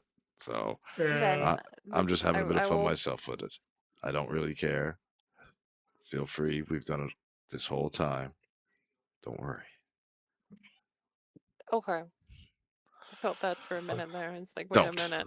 Do not. Do not. Okay, Edgel, still, now that you fired your bow, now that you've And I used all my. Oh, right, I have still a second action because I'm level 6, so I can still attack one more time. 50. meets a pizza. 3. So it has 2 arrows on its back now. I didn't see your roll. It came Oh, up for it's me. a Edgel yeah, it's a longbow DM. hit 15. Oh, okay. It's a DM on roll. I just noticed. Okay, as long as all right. Anyway, I saw it. Slow That's the Gastori main Kush. thing. I can show you on. It's here. So now, Edgel, that's you. Loomway, you're up. I have a bad feeling about this. Fireball. That's the feeling that I had about this. There's only one way that you can handle Yetis that I was told earlier. It was educational. That's a fire. Is throw a fireball. And my friends told me that fireballs make them happy. So who am I to make my friends unhappy? Thank you. I drew a square because I'm square. Well, as long as Okay. your friends are happy. I can see one issue with this. Oh, only one? I don't see Well, any issues. I don't see any issues. Yes. It's a I perfect will spot. sleep soon, I promise. It's a But I'm perfect. casting fireball. But Kyle, fireball. just remember you got a +5 to all saving throws. Oh, for real? Kyle has, Wait, yeah. it's still gonna 'cause- take half damage, though. Yeah. what's the maximum damage you can roll? Carbon monoxide poisoning. Currently, Kyle and Edgel both have +5 to all saving throws because they're both within 10 foot. I can spare. I roll my dex saving Edgel. throws with advantage, but I only have a +5. Okay. All right, gentlemen. It is time to pray to the dice gods. I'm casting fireball. I want this to count as my act of evil. I am cackling as I do this. There is this otherworldly, weird cackle coming from Alumwe, and she's joyfully casting fireballs and with malicious intent. I hear this cackle. Oh, it's hard to miss. Bomber club. I've already heard this. I've already heard this cackle before coming from Edu.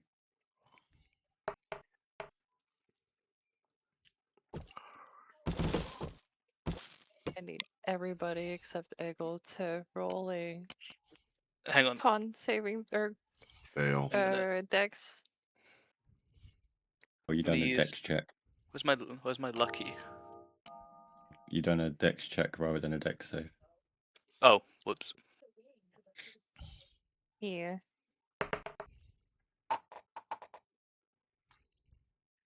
And you got +5 to that as well. Okay, I'm 18. Is that cool? Mm-hmm. Yeah, you good. Need to beat 16. This one takes the full.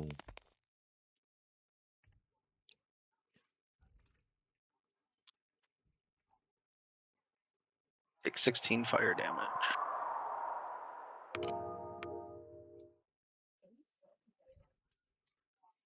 Takes the half.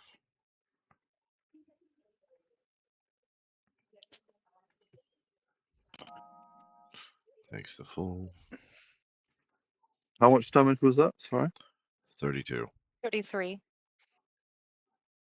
Okay. So Divided 17, by yeah. 2 is 16 if you beat it. Or is Right, it 17? yeah. 17, isn't it? Yeah. I gotta give that an extra 1 damage.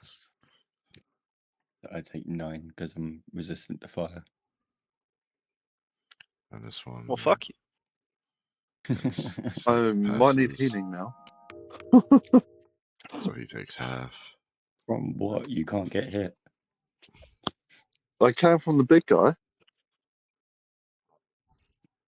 How do you know that? Because he's got like a Because plus he's 11. already. Yeah, he's already attacked. Yeah, but he's dealing with Gaga.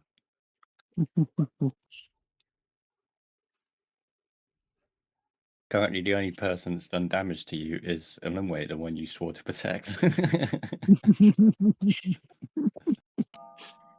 I'm sorry. Betrayal. I'll protect you with my life. Yeah, well, I take that life. Fireball. Challenge accepted. I better get some healing out of this. Fucking here fighting the Okay. boss by myself. It's I've fine. put in I've got some I've healing for you. I've put in all my Yetis damage that they've received. Let's go. So now they are all rolling at disadvantage on their next attacks because they're with fire. They're inflamed. And as a bonus action, I'm going to shout from back here, "You've got this! I believe in you!" And end my turn. And in your turn. You're the worst. I'm doing my best. Yeti Well, it's B. not great. I'm all back here like, I'm an anomalous.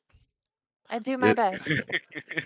Yeti B, who is, still afraid of Ethor, fucking uses his Fucking ice no. throw attack on Zarnak.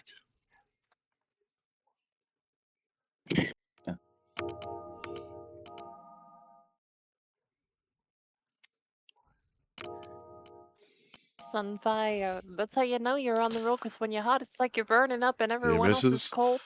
Yeti C makes a multi attack on K. Hold on, I got a question. And sure. What happens if they're at disadvantage twice? I think they just Nothing. at It's not. disadvantage. Yeah. Being at disadvantage twice is not multiplicative. It serves as a counting out factor. So if you have 2 advantages and 2 disadvantages, then they both cancel each other out and you have a regular roll. But if you have 1 disadvantage and 2 advantages, you have advantage. Same way, vice versa. So that hits Cam, and you take 9 piercing damage or 9 slashing damage and 1 cold damage. I was getting real scared here now. And At least you've got your weapon back. he makes his second attack and misses. Now we're at Yeti D. I will go to bed soon. Don't need to Yet- stare with me like that. Yeti D Yeah. risks an opportunity attack to run away from Ethor and attack Edgel. And he attacks at disadvantage. So, twice.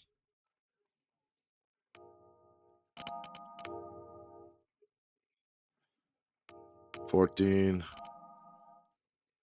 and 15. Your AC is more than that. 15. So the second one hits. That was my opportunity attack. And your opportunity attack hits.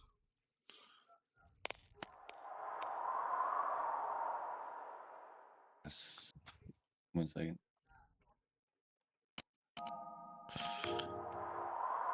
And Edgel, Raven, you take fucking 8 slashing damage and 2 cold damage. That's it. And this one takes 12 damage for that attack. 20 total. 20 total?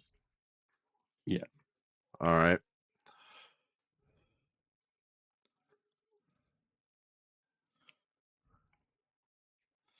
And that brings us to Yeti E. Which one is that?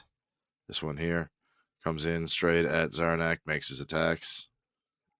You know it's at disadvantage.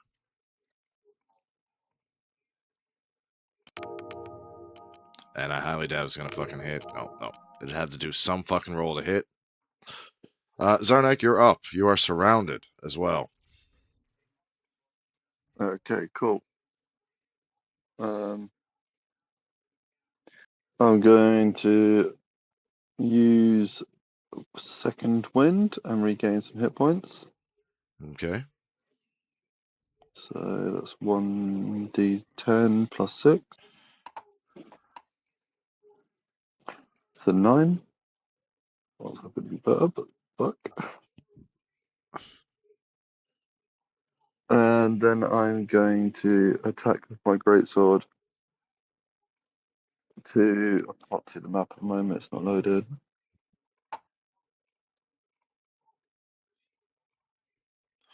Does a 13 hit? Which one were you attacking? The ones next to you? Yes, it I does. Yes, it does. Yes, it does. Okay, cool. But yeah, which one were you attacking though? E or C? I can't I'm remember. I'm trying to load up. It's just being really slow loading the map. It refreshed as soon as I moved it. Right or left? If it's I will attack C, the one closest to Carl. And that's with 18 damage, and you kill it. Sweet. So then I get my Hue ability to get an extra attack, and I'll do that on C. E, sorry, E.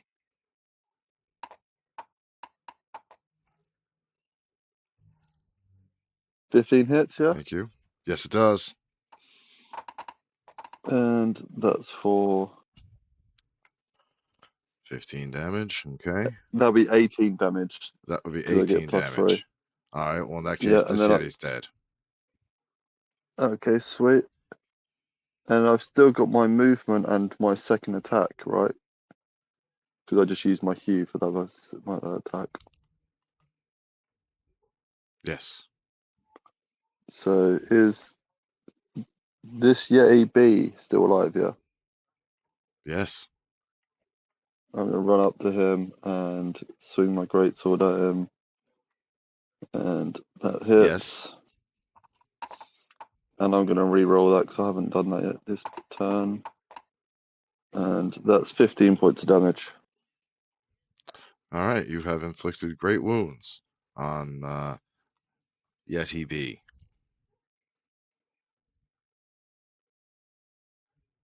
And that's your turn. Yeah. Do you get redemption Hello. or death?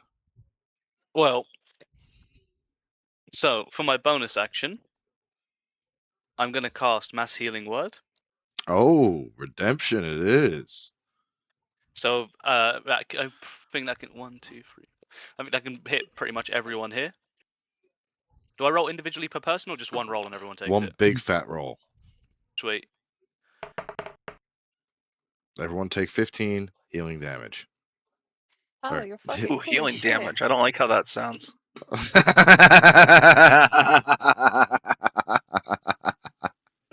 Thank you very much.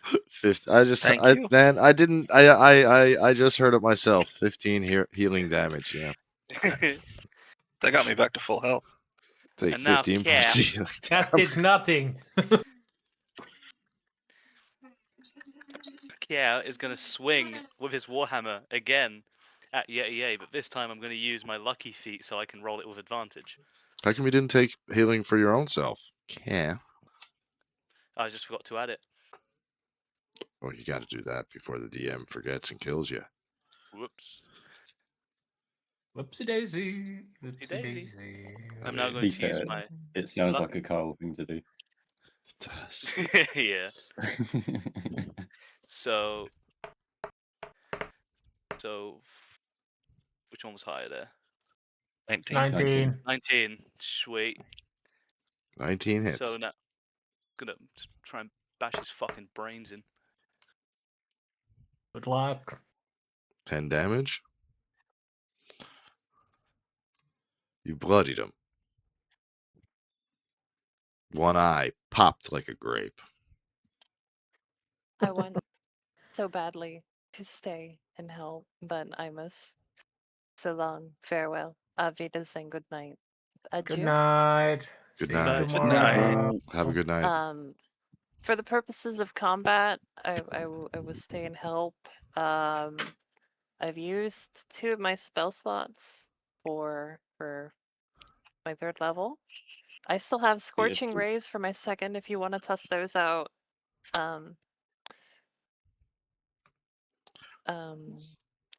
Kron. Alrighty. All right. I will Don't you think take you've hurt us a lot? control. All right. Good night, y'all. You have a good night. Thank Good you. night. Good night. Thank Good you for night. playing. Good night. Take it easy. My pleasure. Tschüss. Toodaloo. Okay, Toodles. everybody. So, Kiel's turn. Ethor, you're up.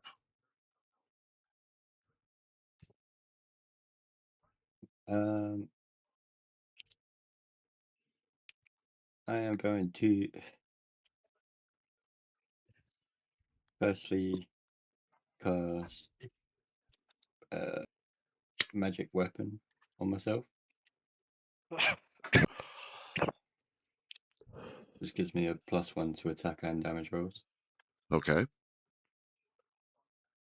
as a bonus action. That's your bonus action. All right, then. What's your action? Sorry, 1 sec. Mark off the spell slot. And then I'm going to stab this Yeti with my trident. Stab away. Stabby Oh, stabby. wrong button. I love those dice, by the way. Oh. Hits. So it's 9 plus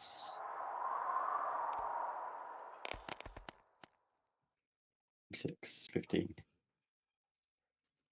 And he's dead. He's dead. Cool. He's dead. Is he dead? He's Dead? dead. Dead. And then Dead, I'm dead, going to dead, walk dead. up to the one next to Zynek and stab that one as well. Roll it. Is Roll that White one. Yeti not in the initiative order? Oh, shit. It wasn't either, dude. I thought I had that added to combat. I taken damage from it and fucking. Oh, my. All right, let's auto initiative and. Just add him to it next. He's been just silently watching his minions to get beaten up. Oh, shit. My whole thing Yeah, just. just I had to reload everything. Sorry. Go ahead. just put him in combat next. I would have thought. Well, he's not going to be a dick and like take my turn. No, I'm not. So I put him in after all the next. I put him into behind Gar, and that leads him into the end of the round. So I'm not gonna be a dick And and fuck you guys over on my fault of something. No. and Oh, that Yeti takes 13 points of damage. So I'm assuming a 15 hits. yes, it does. Yeah. 13. 13, yeah. All right, damage it is. Dead. He's bloodied. Still alive. Still alive, still alive. Still alive. Doo-doo-doo. Oh yeah. All right. Now, Gar, what you gonna do, brother? Second. When the abominable snowman turns around and tries to chew on you like a popsicle.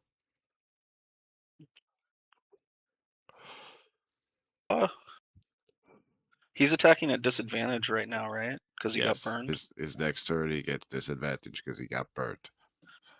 Is he also going to get that if he gets an attack of opportunity? Yes. Yes. Okay. I'm gonna back up the wall so I'm roughly 14 feet away from him. All right.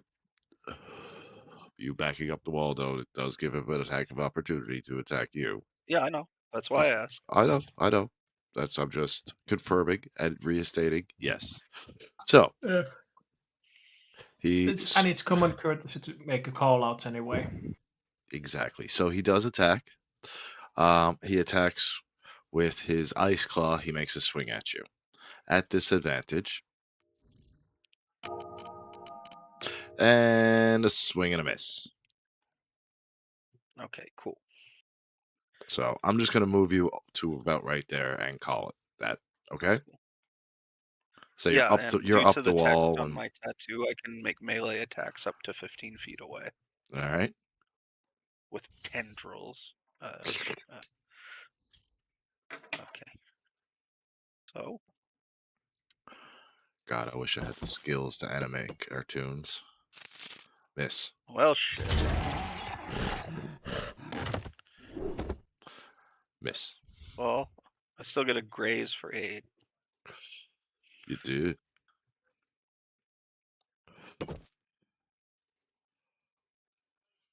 Hits.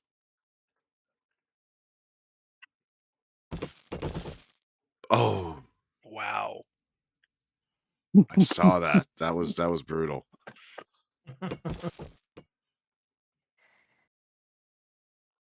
Gotta make it up on the back end. Oh, Okay, so 29 total. Wait, no. No, 27. 24. 26. It's 26. On your My raging as rage well. damage isn't Oh, calculated you done it. automatically. yeah. So you gotta. All right. So you see the abominable yeti as fairly bloodied. Now, this yeti here comes in to attack Zaranak, but decides last second not to get close enough for an attack of opportunity and comes in a can. No. And he swings his claw at disadvantage. This is his first one. What the fuck? Did anybody else see that? Yeah, 2 ones in a row. So he The misses next all of one his is crit attacks. 20, of course. And it's the abominable yeti's turn. Oh. I sent you a message, Chronicus. What do we got here?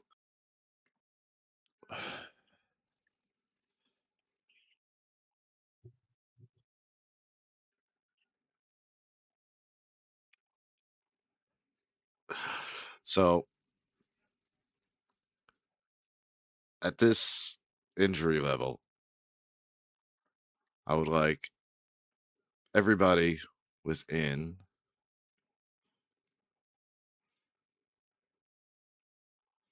so 5, 10, 15, 20. Everyone who's not a Yeti within 20 feet, please make a Constitution saving throw of 20 or better. Identify as a Is it- Yeti. Is this a spell?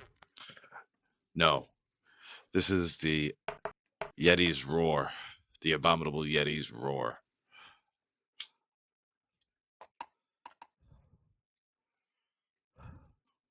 Shit. I'd say you could do worse, but you can't. What was the saving throw? Dex save Con. of 20 or better. Oh, Yeah, dex so- save. Not No, constitution. con Constitution. save. It's a con save.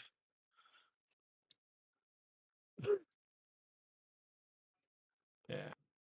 So is it a dex or a con? Con. It's con. So Zarnak, here you're- also. Yeah, con. Yep. So Zarnak, you have a +5. Carl, you need to roll a con. Did I not? Oh, sorry. Did I roll? You roll a Dex. dex. Oh, whoops. That's silly of me. So anybody who gets a dirty 20 or better, you can take his +5, whoever's closest.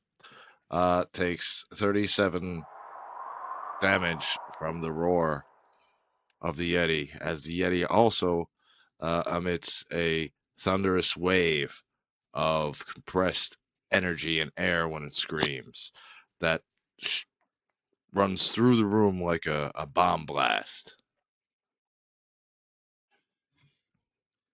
What type of damage is it? Fucking, it's straight bludgeoning damage. Oh, I That's get a sonic -3 on damage. that. Well, that's the only comparison I could think of for a sonic boom would be Wait, kind of what was- bludgeoning. Would it be force, maybe? Force damage, yeah, I think. Yeah, because it's- actually, yeah, it would be force damage, wouldn't it? Yeah. So it negates any. So pretty much Gargara takes a full damage pretty much in this case as well. Wait, so what was Yep. the DC? 20. 20. 20. I'm okay. I'm on the ground. You get a +5 to your. Oh yes, no, he's down. Yeah. Okay, so Even with the +5, we don't what was the save. range, Chronicus, again? 20 feet away 20 from feet. him, or? Yeah, and each square is 5 feet right now. Okay. 5, 10, 15.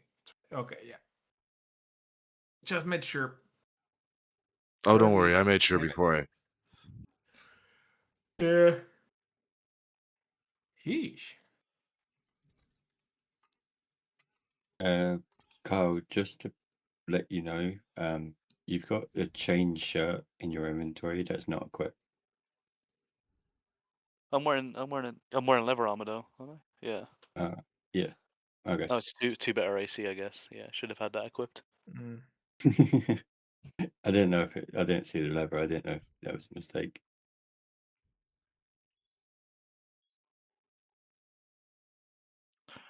And I mean, it wouldn't that. affect your hit points, but you know.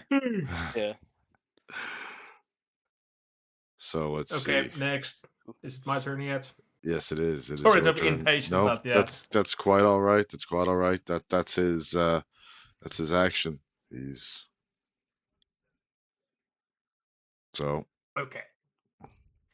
Bonus action, fighting spirit. I get to roll all my attack rolls in advantage, and I get 5 temp HP. There we go. Have my changes. And as that one, Jetty is closest, so I roll first. 8 misses. Hits. yes, Chronic. yes. Yes. Slashing 5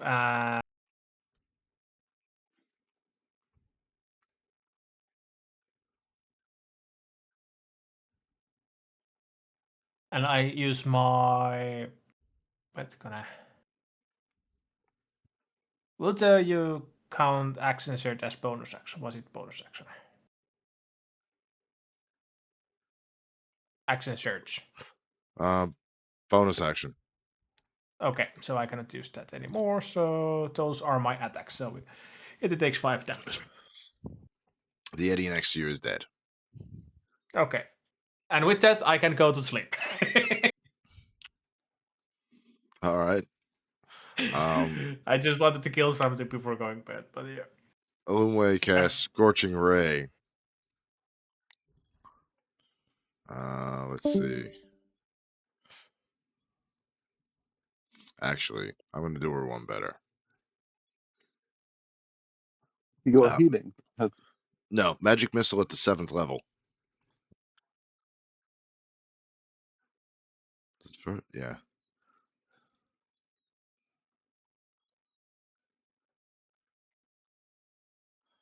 And at this fucker right here.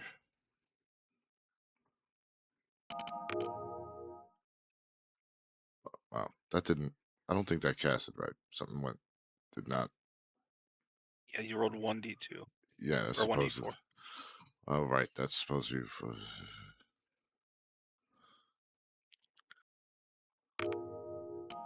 Anyway, takes 5, 10, 14, 16 damage. That's only 4 missiles. That's all you get at level 7. No, 4, 5, 6. I think it's 8. Anyway, right now he just okay. This Yeti's dead.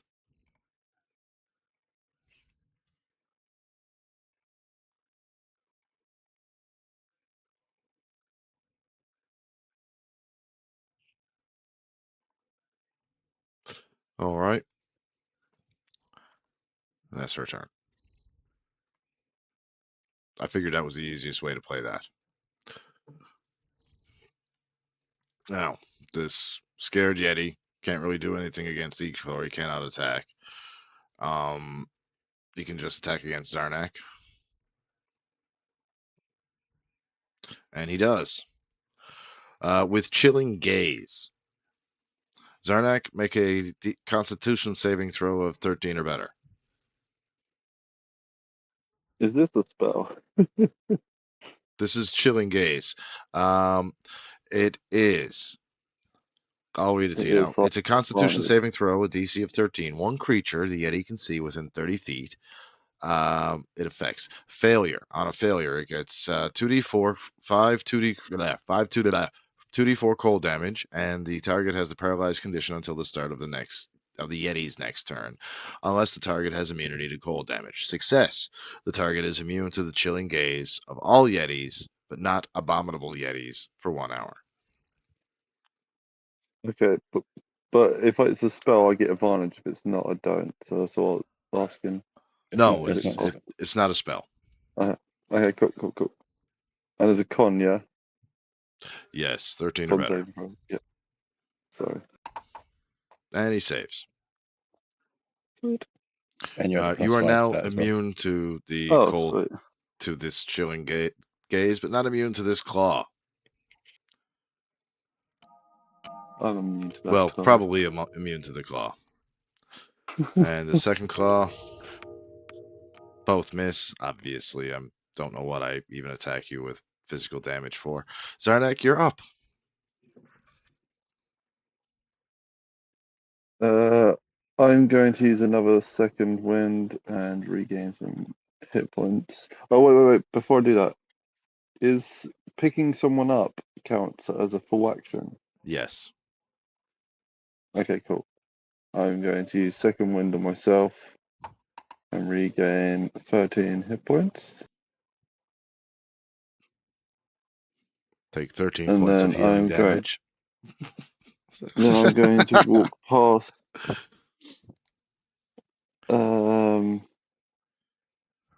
past the sky and go up to Carl and it use takes a its potion of healing. attack of opportunity, which it's still got disadvantage on for being afraid. And it still misses with 20. And it's a dirty 20. So, all right, yes, go ahead, keep going. You pick up the little feller, drop a healing potion down his throat. Is that what you're saying? Yep. His gullet.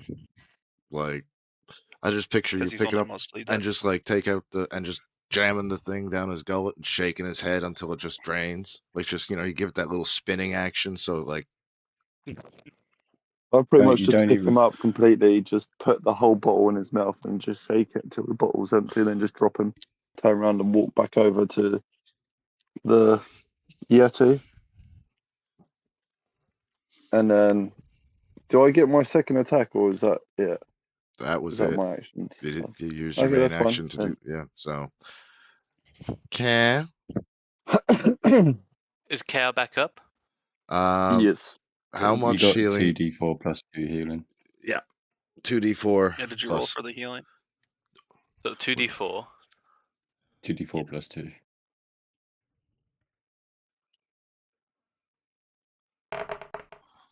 So 6 in total. 6 healing. Yeah. You are back up. Rise, Lord Vader. Rise, my child. Yeah. Okay.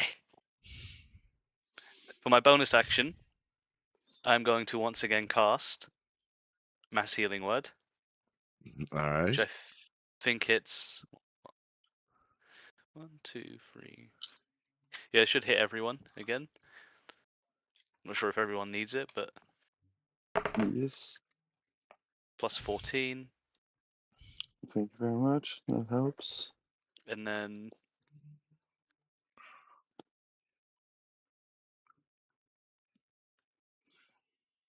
I'm going to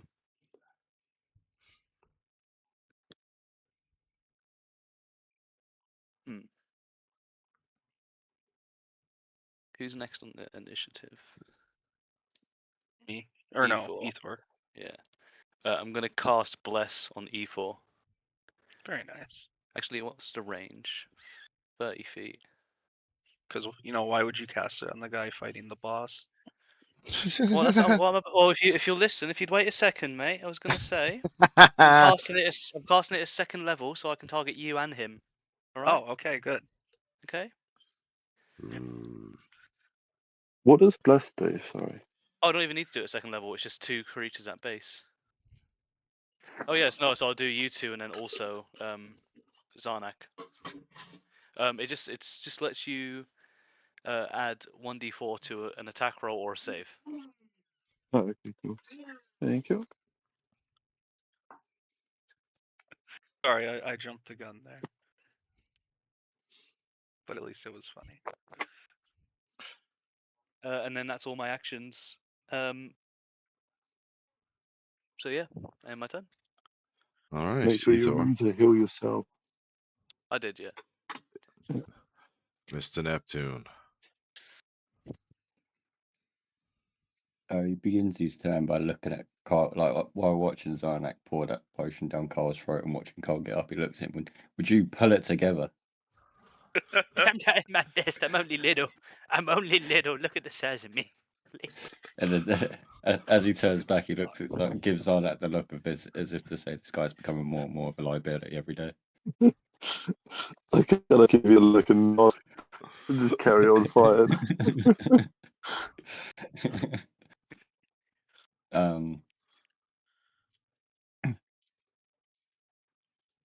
So I'm gonna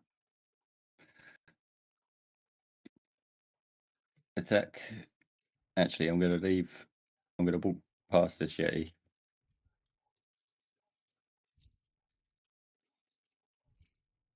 And go up to the boss, the big bad.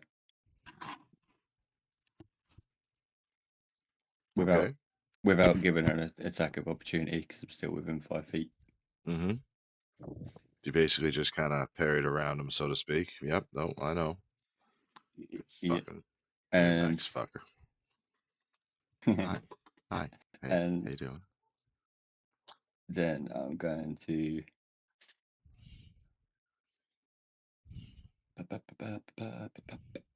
I'm going to attack it with my trident.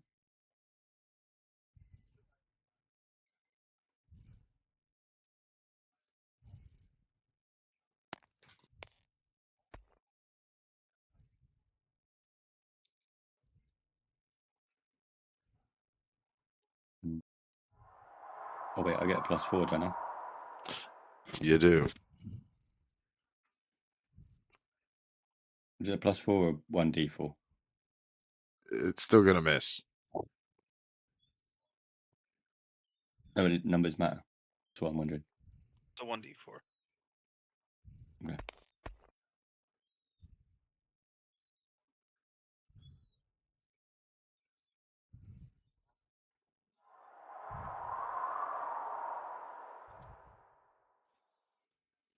If I was to add a +4, if I was to add +2 to that, would it hit?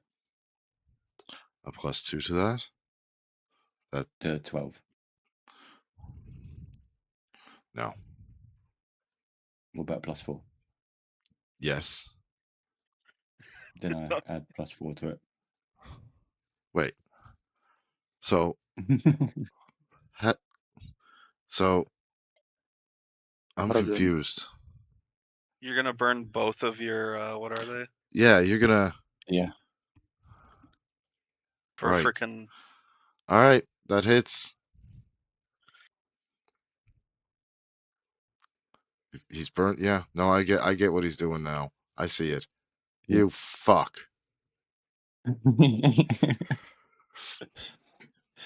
Yeah. 7.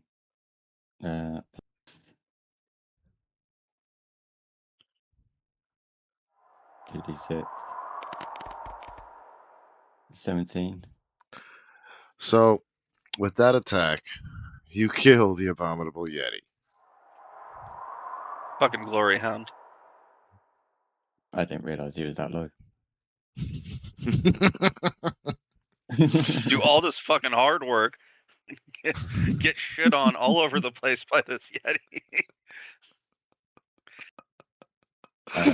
And while it's Okay. distracted by you and lets out this giant roar, the Dragonborn comes in and just literally like tridents it through the back of the throat and into the fucking mouth, and Steals my just fucking kill. All that work. yeah.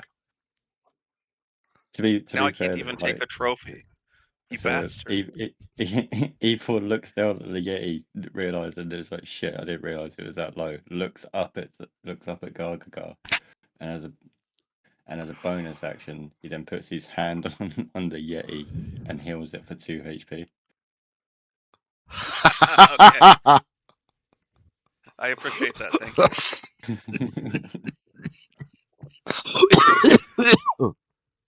The Yeti, very fucked up with still a hole in its throat, goes from dead to alive instantly, and you instantly see the sheer utter shock and bewilderment in its eyes, as if it has seen its god and it is now scared. Gar, you're up. Okay, I'm going to take my bonus action and use one of my other items for the first time. I am going to pull down a what's the word? A little patch I have covering up me. I'm going to pull it down. It reveals a nipple with a vampire fang pierced through the nipple. Then I'm going to puff out my chest, and I am going to say, what am I going to say? Take sustenance from me. And then, what are we going to do here? I'm going to cast Healing Word, which lets me cast it once per day for... Wait, Healing Word's D4s, right? Yeah. Now, are you pulling this tooth out that has this whatever you what? No. No. Okay. So this enruined tooth allows you to cast Healing Word or Mass Healing Word. Mass Healing Word, sorry. Once per day. Yes. All right, everybody. You heard Mr. Nipples. Take 16 points of healing. We can change it after session if you're not happy. No, I love it, Mr. Nipples. I absolutely love it. Okay.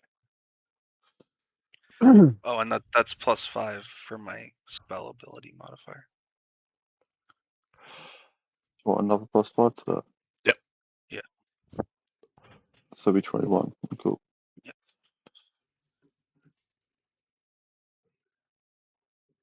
Okay, and that was my bonus action, so now I'm going to attack the Yeti. I was really hoping I'd miss because my Graze would still kill it, but whatever. It's dead. It's dead. It's so Wait, you still dead. got more. +2. Sorry, man. As a reaction, can I heal it again?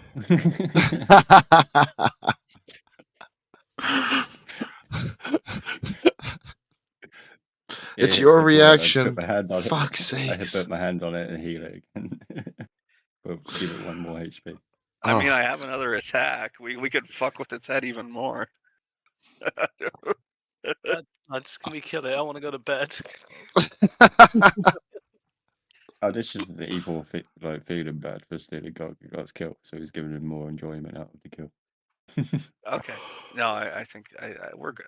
We're good. All right. So the big boy's dead.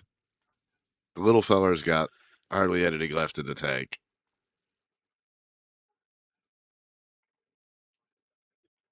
Wait, is something still alive? Yeah, the one next I to just Zarnak. walked through it at this stage. You know what? Yeah.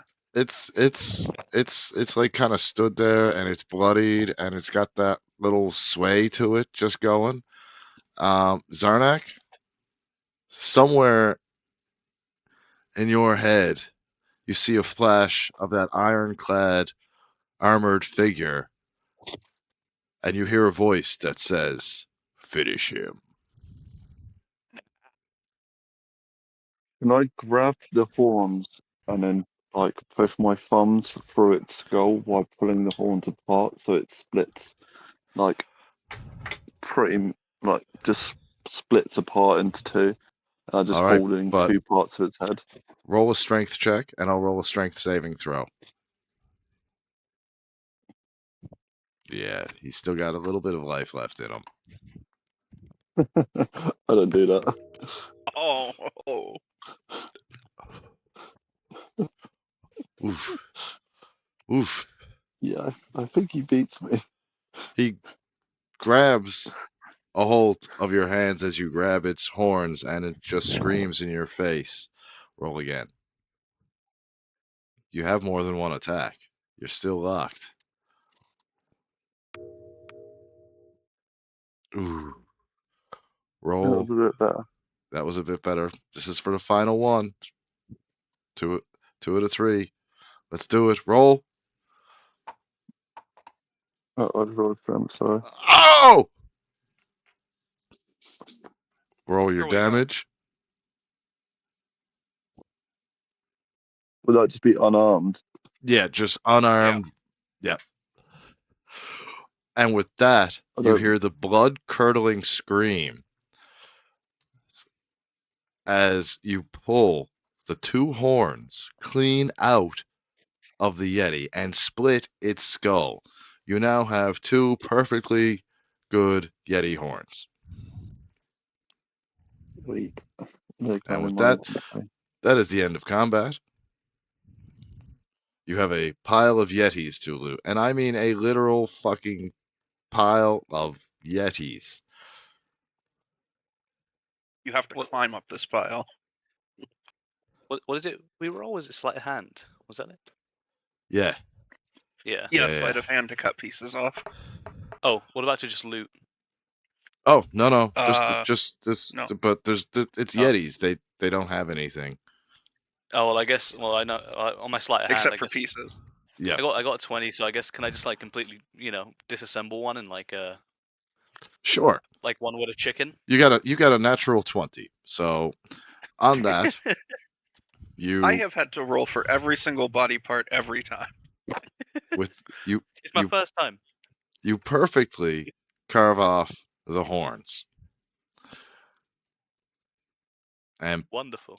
Yep, you get two perfectly good Yeti horns. If Very you'd like to nice. roll to skin the Yeti, roll me another sleight of hand. I'll just take the horns for now. That could be some. That could go into a helmet. That could be nice. All right. Gar, you know what? What's your sleight of hand at these days? Naturally. 11, but I got a new feat to help me out. All right. So tell me what you want to cut off. It's gonna get graphic, everybody. Viewer discretion. Obviously, I'm gonna start with the entire penis. Roll.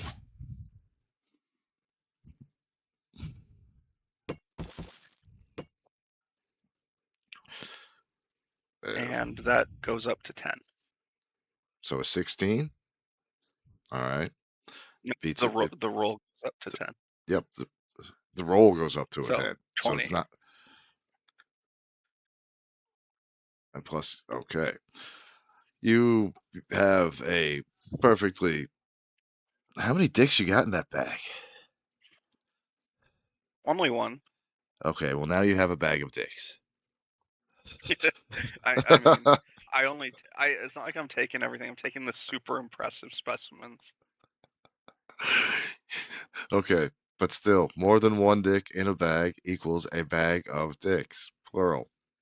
I'd say that's more than the average man has anyway. Yeah, I've got 3. What do you have? That's a very personal question. I guess he's got 2 or none. You listen. You don't want to know. And then I want to take horns. Okay. Does it have anything else interesting? How big is its head?